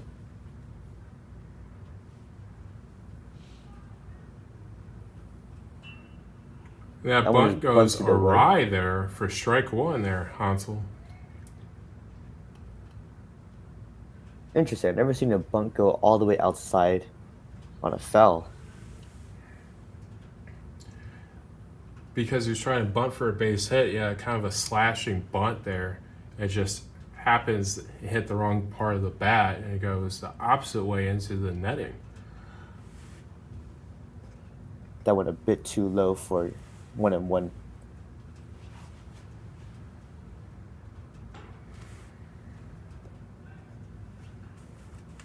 We're seeking a missile through that one, but again, a little too low for ball number 2. 2 on the count. That one popped up into the air toward the center fielder, and can they make the play? They can't. So that one lands in as a base hit for Owens. That's his second hit of the afternoon. And that'll round up the batting order up to the top once again with Hooker back on plate. Has a ground out, a strikeout, and an RBI hit so far in this ballgame.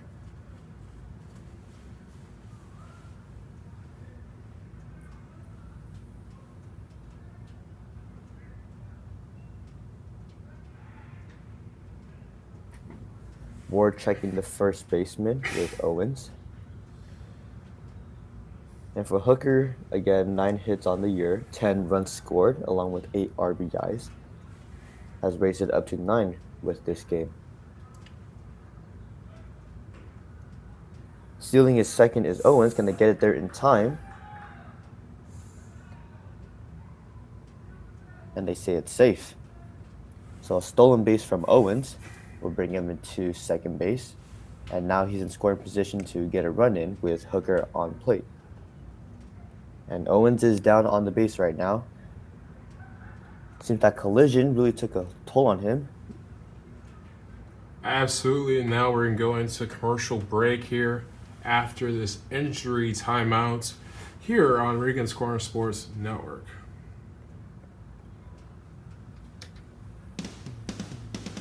LaPorte's #1 used car dealer, All-Star Autos, is a proud sponsor of Regan's Corner Sports Network. All-Star Autos specializes in high-quality used vehicles and excellent customer service. You could say LaPorte's #1 used car dealer, All-Star Autos, is a proud sponsor of Regan's Corner Sports Network. All-Star Autos specializes in high-quality used vehicles and excellent customer service. You could say it's out of this world. They pride themselves on making your car experience as easy and stress-free as possible. You can view their inventory and apply for credit at allstarlaporte.com. They offer financial for everyone, have a large inventory of cars, trucks, and SUVs. So next time you're in the market for a new vehicle, check out All-Star Autos, the regional no pressure dealer, and see why we're #1 in used car dealers in LaPorte. And go!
So Owens was slow to get up after stealing second from first. Glad to see that he's okay. But for University now, they have scorers in running position with Owens on second. And for Hooker on the plate, again, a strikeout, a ground out, and an RBI hit, which was a double towards center field. 1 out with 1 strike for Hooker.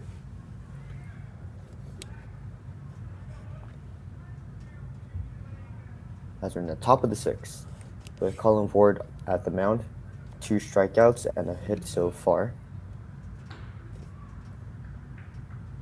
That went a little too high for ball number 1.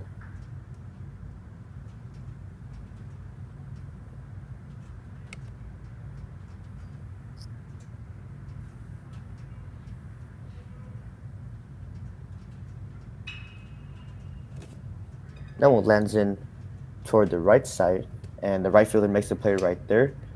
Owens will stay at second, and that will be out number 2 for University.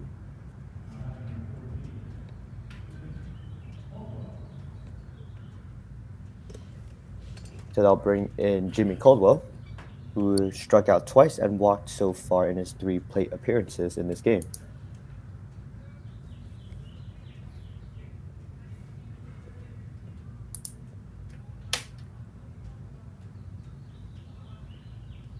Again, Owens on second. First pitch from Ward got him swinging and a miss.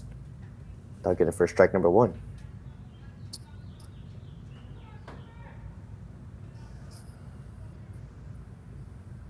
That ball slid inside for strike number 1, and here's the second pitch from Ward. This time a little too up and high for ball number 1.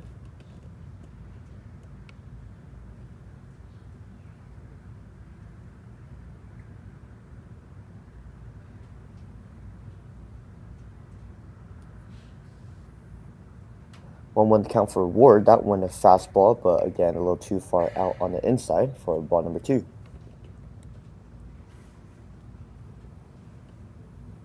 Looking to make quick work of this inning, has allowed only 1 hit so far in the top of the 6th. With 2 outs, that one gets a little too far inside, raises the count to 3-1. The only hit allowed is to Jasper Owens, has struck out Newton, and has a fly out to Hooker. Trying to retire Caldwell to end this inning. That one a swing and a miss, raises the count to 3-2.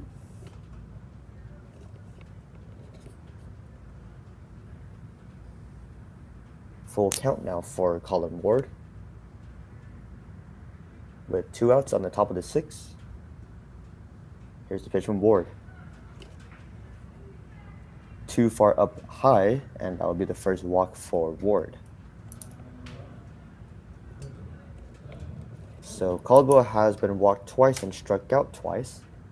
That will bring in Seth Hogg, the senior, who has a ground out, who grounded out, flown out, and also walked in this game.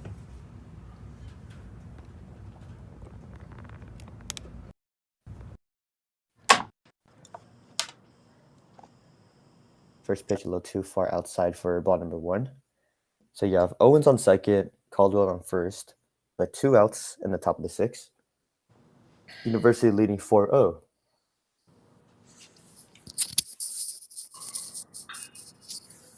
That one is hit toward the left side. Can the left fielder make the play? Yes, he can. And he does. So a lineout right there will retire the inning. A 4-0 lead for University will bring us to the bottom of the 6th. South Central looking to get their first run on the board.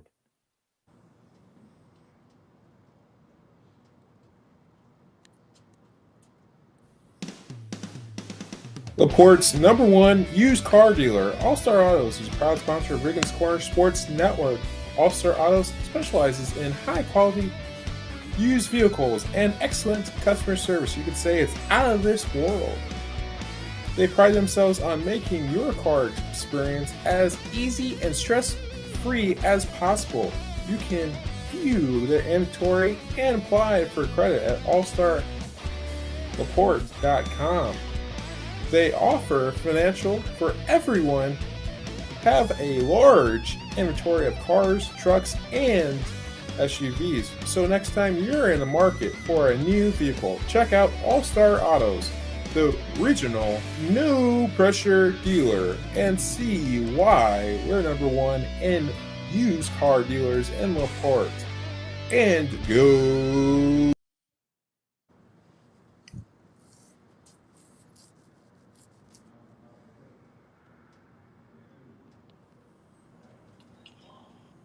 And we've reached the bottom of the 6th inning. And let's take you back how we got here in the 3rd inning. 3 runs scored for University. And in the 4th inning, Hooker lands in the double for an RBI hit to bring the score 4-0. For South Central, they've had their chances on the mound, on the plate. Just last inning, they had runners on 3rd and 1st, but just were unable to capitalize and bring the runners home. And that brings us here to the bottom of the 6th, University up 4-0, with Jackson Boss up on the plate. Struck out his first time and landed a hit in his second appearance. And for Max Westercom, he's been phenomenal in this game. That ball on the inside, called in for a strike.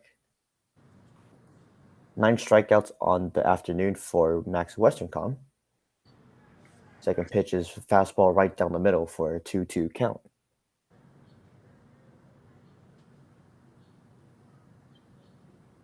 Here's the pitch, and that one goes inside.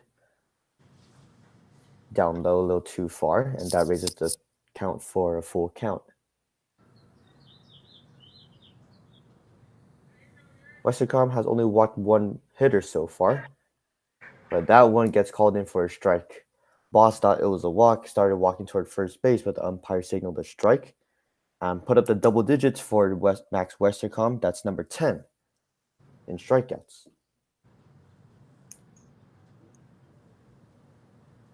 That'll bring up Bradley Farrell, the right fielder,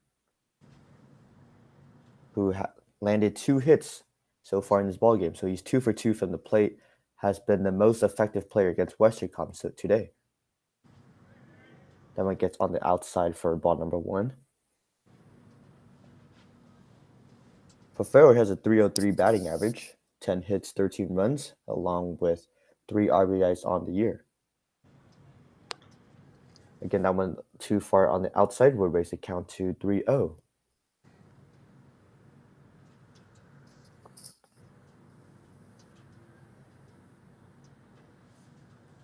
And one again on the outside once again, and Farrell will get walked to first base.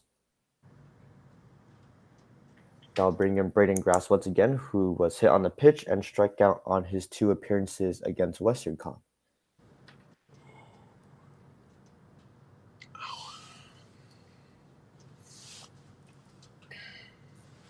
The coach will go up to the home plate. They'll discuss with Max Westercom, who, again, 10 strikeouts on the afternoon in this game. Phenomenal, to say the least.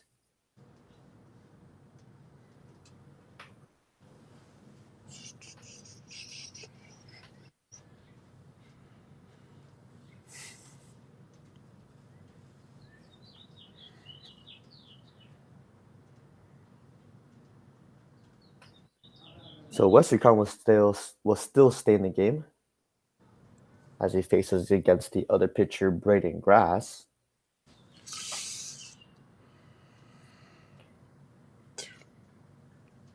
First base occupied by Bradley Farrell, and a swing and a miss for Grass for strike number 1.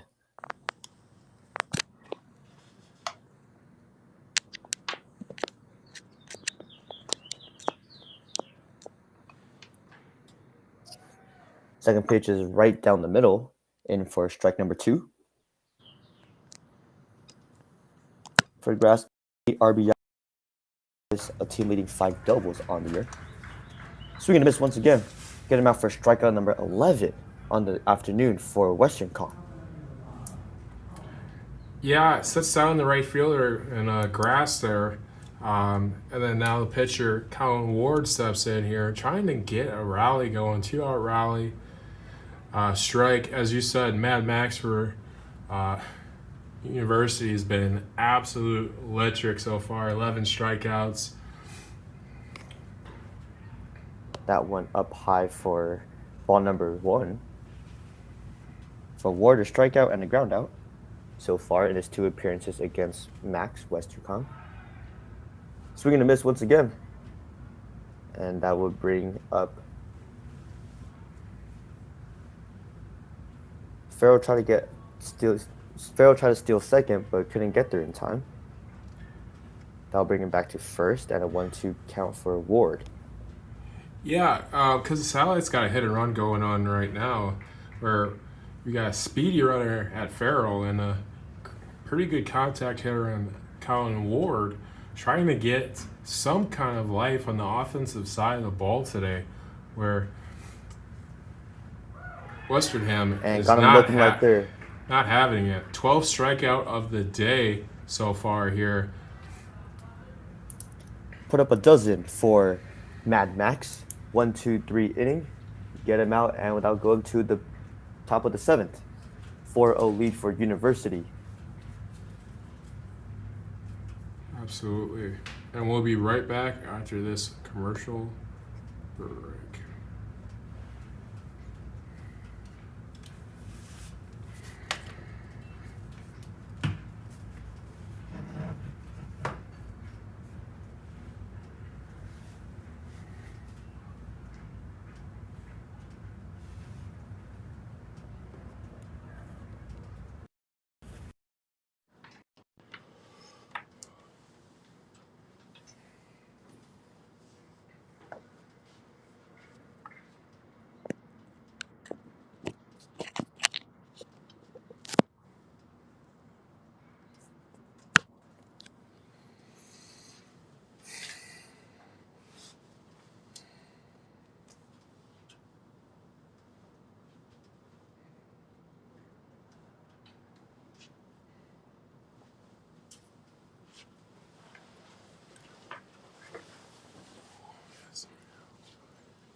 And here we are on the top of the 7th. University up 4-0. For Colin Ward looking to retire this inning to give South Central a fighting chance in the bottom of the 7th.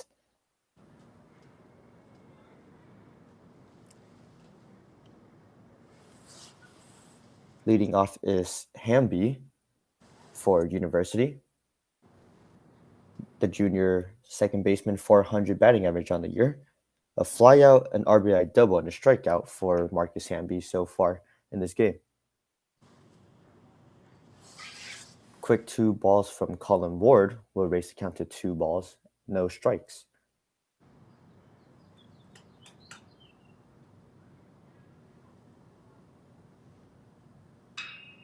That one is hit toward the left side, lands in for a base hit, I believe.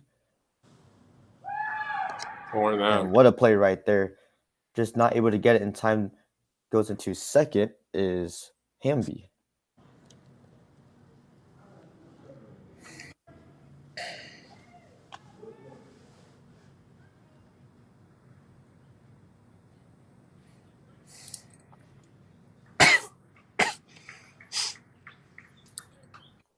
So a base hit for RBI double for Hamby, and now a double in for Hamby. Doing it all so far in this game. Puts himself in second base and in scoring position to score. Now with Woodward up on the plate with a strikeout, a walk, and a hit so far.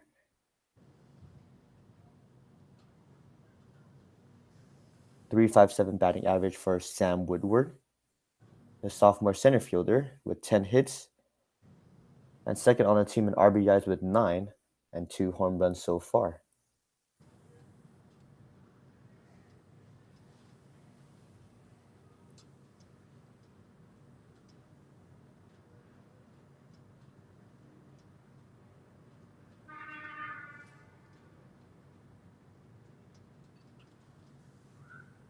And for you, Josh, how do you think South Central could get back into this ball game? Right now, they're down 4-0, down to their last inning, pretty much. Let's see here.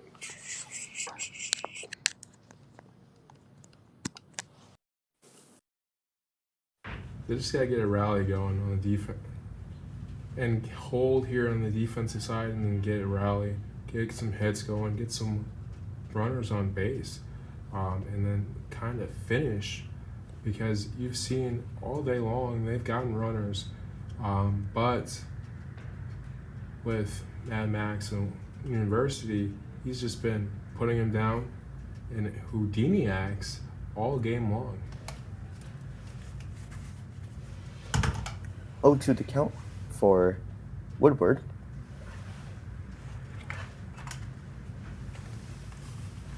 Here's a pitch from Ward. That one a swing and a miss. Gets him out for strikeout number 3 for Ward. Woodward strikes out for the second time today. Brings in Owen Shohei now for University, who struck out twice and also landed a base hit in his 3 appearances for University.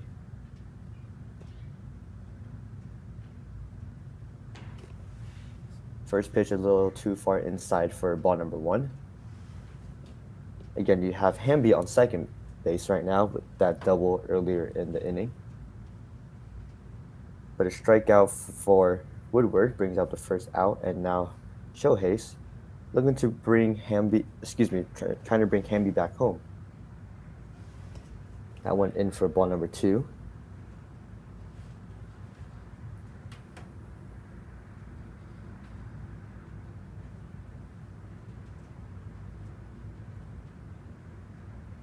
To the count, that one popped up and fouled away for strike number 1.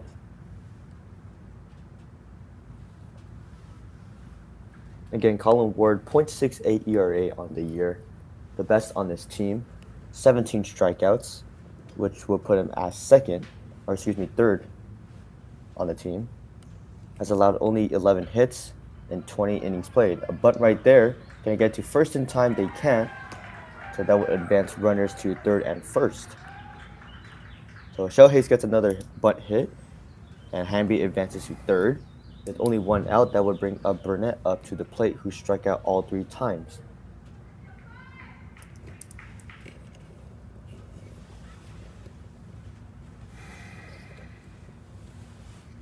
A crucial bunt right there still brings up to only 1 out, so you can have a sacrifice pop-up or a sacrifice fly-out. That would definitely bring in Hamby home to plate. Absolutely, but as South Central faithful are hoping for a double play here. That one, strike number 1 for Ward. Just beat it inside the frame on the right side. And a favorable call right there going in favor for Ward.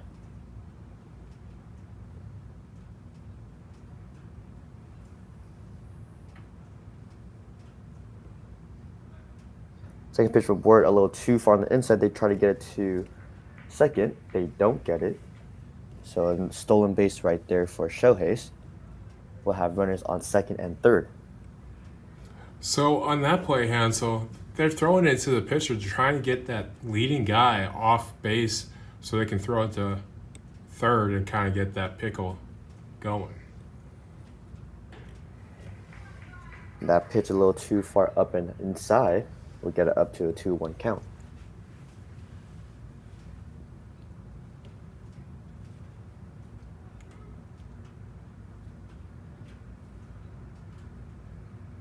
Two on the count. Here's the pitch. That one is hit and fouled away. We'll raise the count to 2-2. We're looking to strike out Burnett. And that would be a very big strikeout if possible.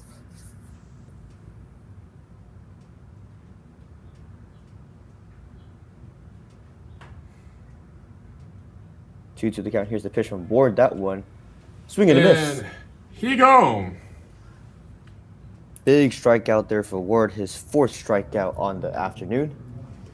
And most importantly, now bring up 2 outs, and that will bring Newton up to the plate. who struck out, walked, and hit, and also has a base hit in this game. So no sacrifice pop outs or no sacrifice flyouts, as Newton swings and misses on the first pitch. So the only way they score right now would be on an error, a wild pitch, or a base hit right now from Newton. Again, University up 4-0. Pitch is a little too far down low for ball number 1.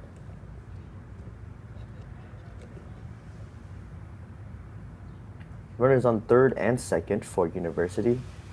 In prime position to score if landed a base hit for University. Swing and a miss. That one is hit foul. That'll raise the count to 1-2.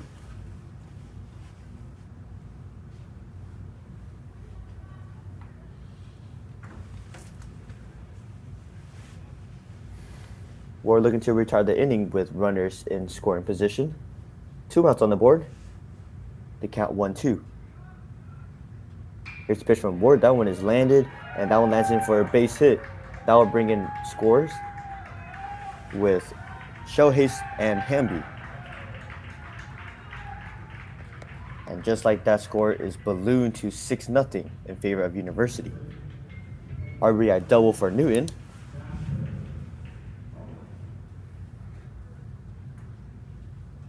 I'll bring up Jasper Owens up to the plate, who has 2 hits on the game and a flyout as well. It's a tough break right there if you're South Central. 2 outs on the board, was able, and 2 strikes down to the last strike, and that time just wasn't able to get it done with Ward.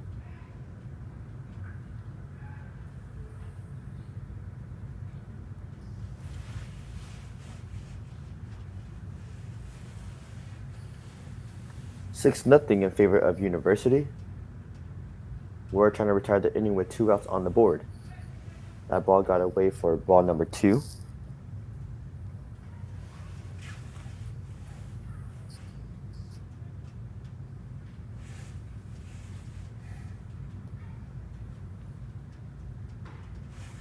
That went right down the middle of fastball for strikeout number 1.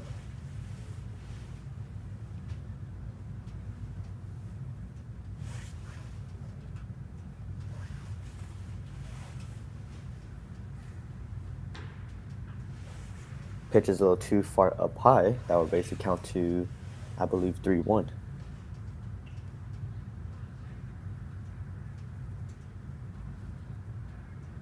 Newton on first, looking to reach second, and again a check throw to the first baseman for Ward.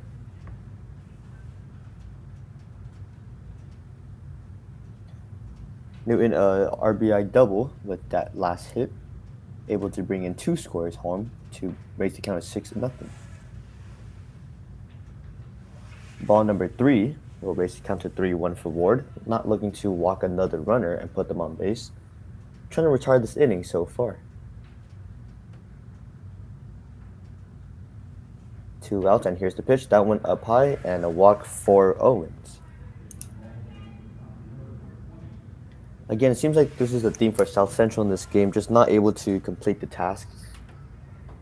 With the pitching wise, you have 2 outs, just not able to close it out. Offensively, you have runners in scoring position and not able to close them out with a base hit. That'll bring up the order back up to the top with Hooker, who struck out, has an RBI hit with a double and a flyout and a ground down. First pitch from Ward is up high to the left for ball number 1. You have Newton on second, Owens on first. And Hooker with 8 RBIs on the season. Potentially looking to make it 9 or 10. That ball is hit. Fouled away, and can they make the play in time? They do, so a foul out right there will retire the inning. 2 runs scored with the RBI double from Newton. And for South Central, they're down to their last 3 outs to try to see if they could tie or win this game.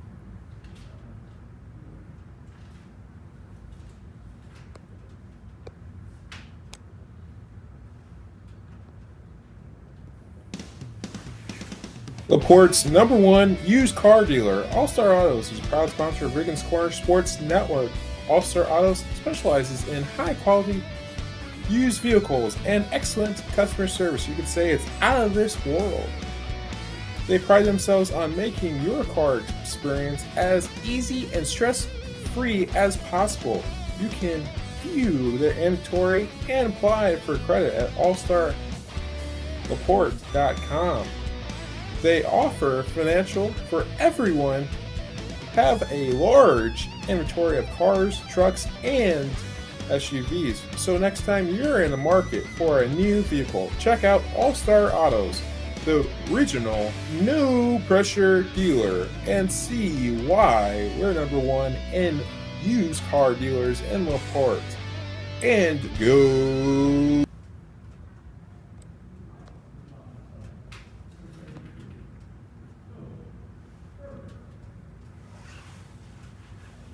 There, Hansel, we would like to thank the Railcats for hosting this game, and thank University and for South Central athletic departments with getting our lineups for today's ball game. So this is a copyright to Riggins Corner Sports Network. And here comes the 7th inning with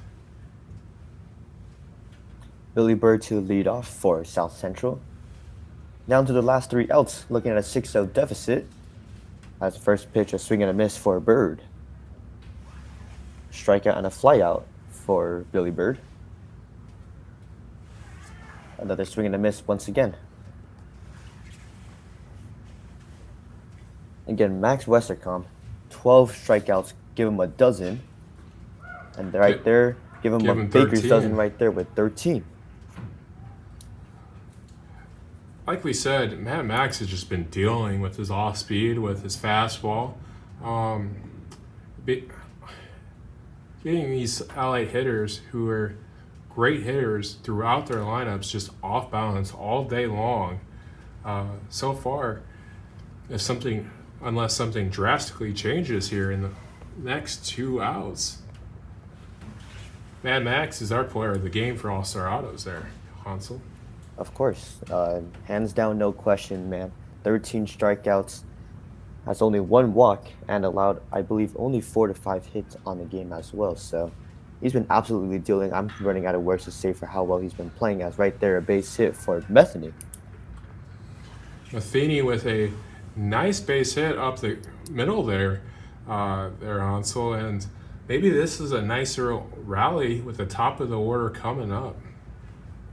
Yeah, hopefully that base hit right there definitely brings in some spark. You have Gross and Sullivan up next with the last 2 outs. So hopefully they're able to get something going. But for Gross, he's really been struggling, 2 strikeouts and a walk. So hopefully he lands in another base hit, as that one is popped up to the shortstop. Can they make it there in time? They can. And that one lands in for a base hit. The first hit for Gross will bring up runners in second and first. But I think we talked about this pretty much throughout the whole broadcast today, Josh. The South Central Satellites just not able to complete the task. Right now you have runners in scoring positions with only 1 out, but they just haven't been able to get it done. And this time, hopefully, though, they could complete the task, bring some runners home, and try to make this game a lot closer.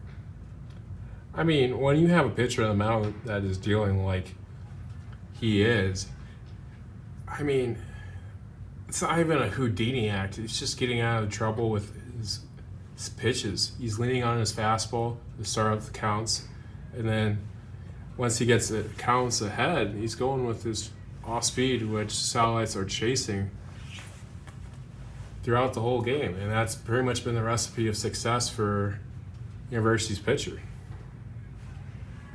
That one lands in a fastball right down the middle for strike number 1. Sullivan 2 hits against Mad Max today, but also has a line out as well. So 2 for 3 in his appearance. That one too far on the inside. Will raise the count up 3-1. And a balk here on Mad Max with 2 balls, 1 strike, 1 out here. So that puts him in prime scoring position if Sullivan could get a hit inside. So 2-1 the count. You have runners on third and second. Let's see if Sullivan could capitalize for the satellites. That one too far inside. Race the count up 3-1.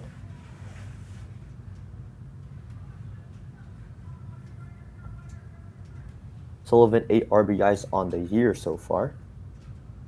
Team leading 12 hits. That one, swing and a miss.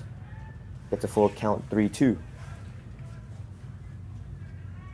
Mad Max looking to get a shutout game so far.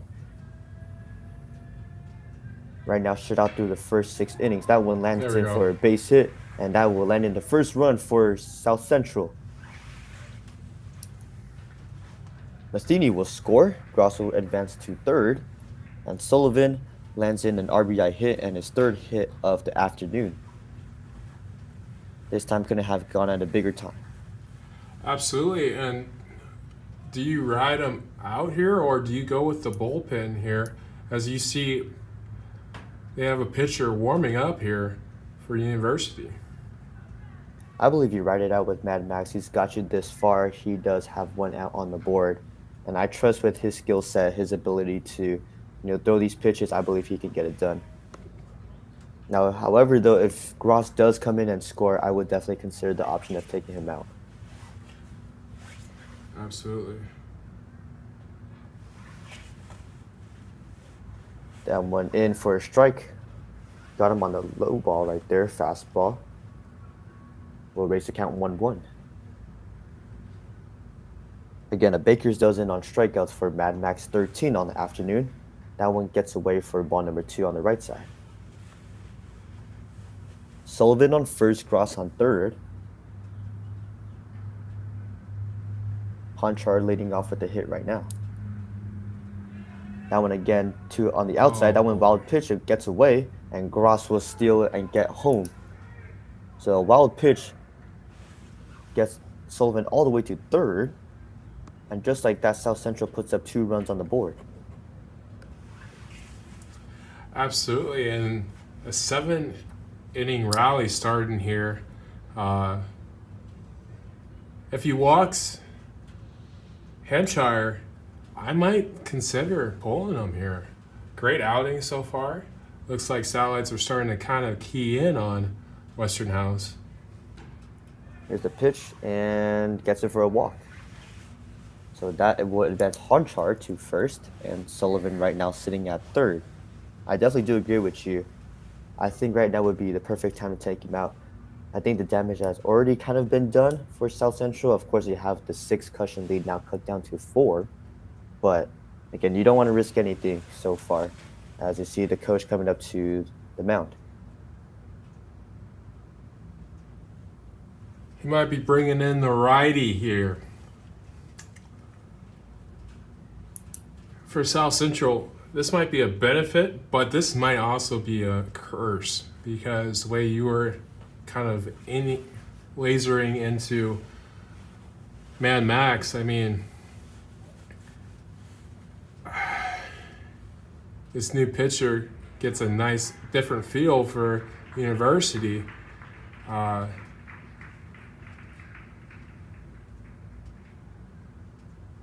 Number 12 enters the ball game here on the mound.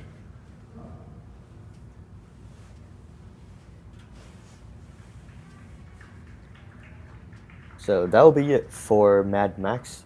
What a game he had. 6.1 innings pitched, 13 strikeouts on the game, 2 earned runs,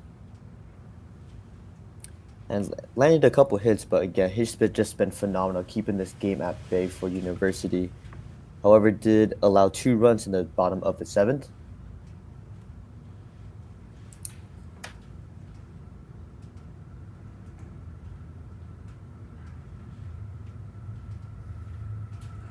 Number 12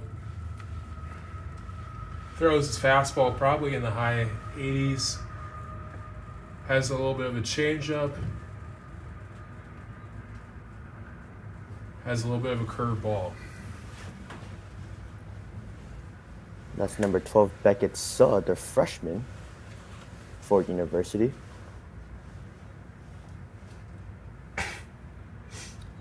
For Suh, 9.1 innings pitched on the year so far. 6 strikeouts, 6 walks, 6 earned runs, and allowed 9 hits has a 4.5 ERA on the year, has 1 loss as well. But for Suh looking to get the job done with a 6-2 lead with University on top by 4 runs. He's looking But to we do close it out here with 2 outs here and with a dangerous Jackson Boss coming up. Sullivan on third, Honchar on first. Boss 2 strikeouts, but also has a hit so far in this ballgame. Looking to make some noise for South Central. Again, only 1 out so far for the Satellites in the bottom of the 7th. That ball inside for strike number 1. Interesting call right there. I think it might have gotten away for a ball, but nonetheless, the refs call it a strike.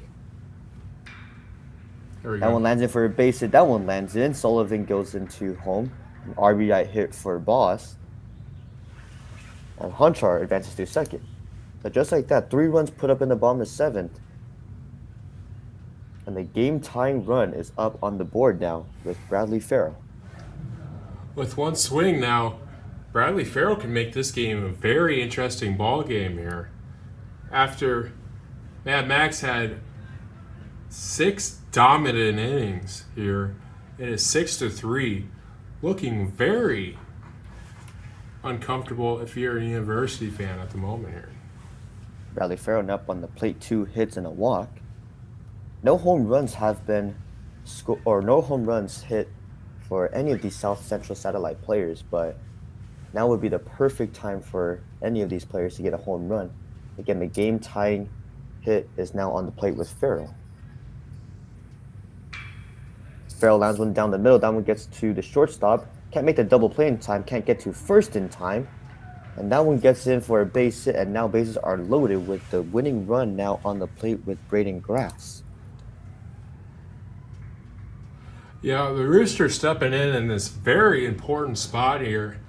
Braden Grass with bases loaded. 6-3 ball game. And this freshman on the mound. For Grass, 2 strikeouts and hit on the pitch. But a dinger to the moon will send them home winning. But the first pitch is a swing and a miss for Braden Grass. Again, bases loaded, only 1 out. A sacrifice pop out or fly out will definitely get another run for South Central. Oh, when the count, that pitch is floating right down the middle for strike number 2. Yeah, quick 2-0 after the freshman struggled in his first 3 batters. Grass is tied for third on the team in RBIs with 8. Has 6 hits on the season, along with 3 runs. And Grass looking to come up clutch for the Satellite team. Here's the pitch, and that one a swing and a miss. Big strikeout for Suh. Gets his first strikeout on the afternoon. And just like that, 2 outs on the board for South Central. Down to the final out, we'll bring in Colin Ward. Ward again struck out twice in this game, also with the ground out. Has yet to get a hit, but that one a swing and a miss for strike number 1. And with Ward on that one, he was stepping almost into Lake Michigan on that swing, trying to get in the gap there. Here's the pitch, and that one in for strike number 2. So 5 consecutive strikes so far for Suh. He's looking to get into a rhythm. And now South Central down to their last strike. Bases loaded. Ward trying to deliver. 0-2 the count. Here's the pitch from Suh. And a Got him on strikeout. A strikeout Wow. to end it there while the snow is falling down. 6 consecutive strikes for Suh. That would end the game. A 6-3 win for University. I don't know. We might have to take it back to that last pitch right there, Josh. I think that might have been a ball. I think it might have been 2, but they called it a strike. That close, in that big a situation, you got to swing the bat. Can't go down looking. and he just fooled him with the breaking stuff. Sugg did a great job coming in close. Houdini act at the end made it look a little interesting, but Mad Max gets our player of the game in All-Star Autos. And our next broadcast will be Tuesday of South Central Baseball. Of course, Mad Max 13 strikeouts on the game, 2 earned runs in 6.1 innings played. And for you, Josh, what do you think South Central could have done differently in this ballgame? You got to string a little bit more hits together. I mean, you got to string a little bit more pitches. Other than that, they played a pretty good ball game against this very good club in the university. Then ranked 2 in the state for a reason. That's a great showing for South Central coming back like that. So it's a great confidence builder going into your PCC or conference kind of season, because you're not going to see a pitcher during the PCC as good as that. So you kind of bounce back in that 7th inning there was just what you want to see from if you're a Satellite fan. Definitely. 6 runs scored in the first 6 innings for University. South Central almost made a comeback with 3 runs scored in the bottom of the 7th, had runners on all bases. But again, 2 straight strikeouts for Suh ended the game and gives University a 6-3 win. I'm Hansel Chu along with Josh Reagan. What a game.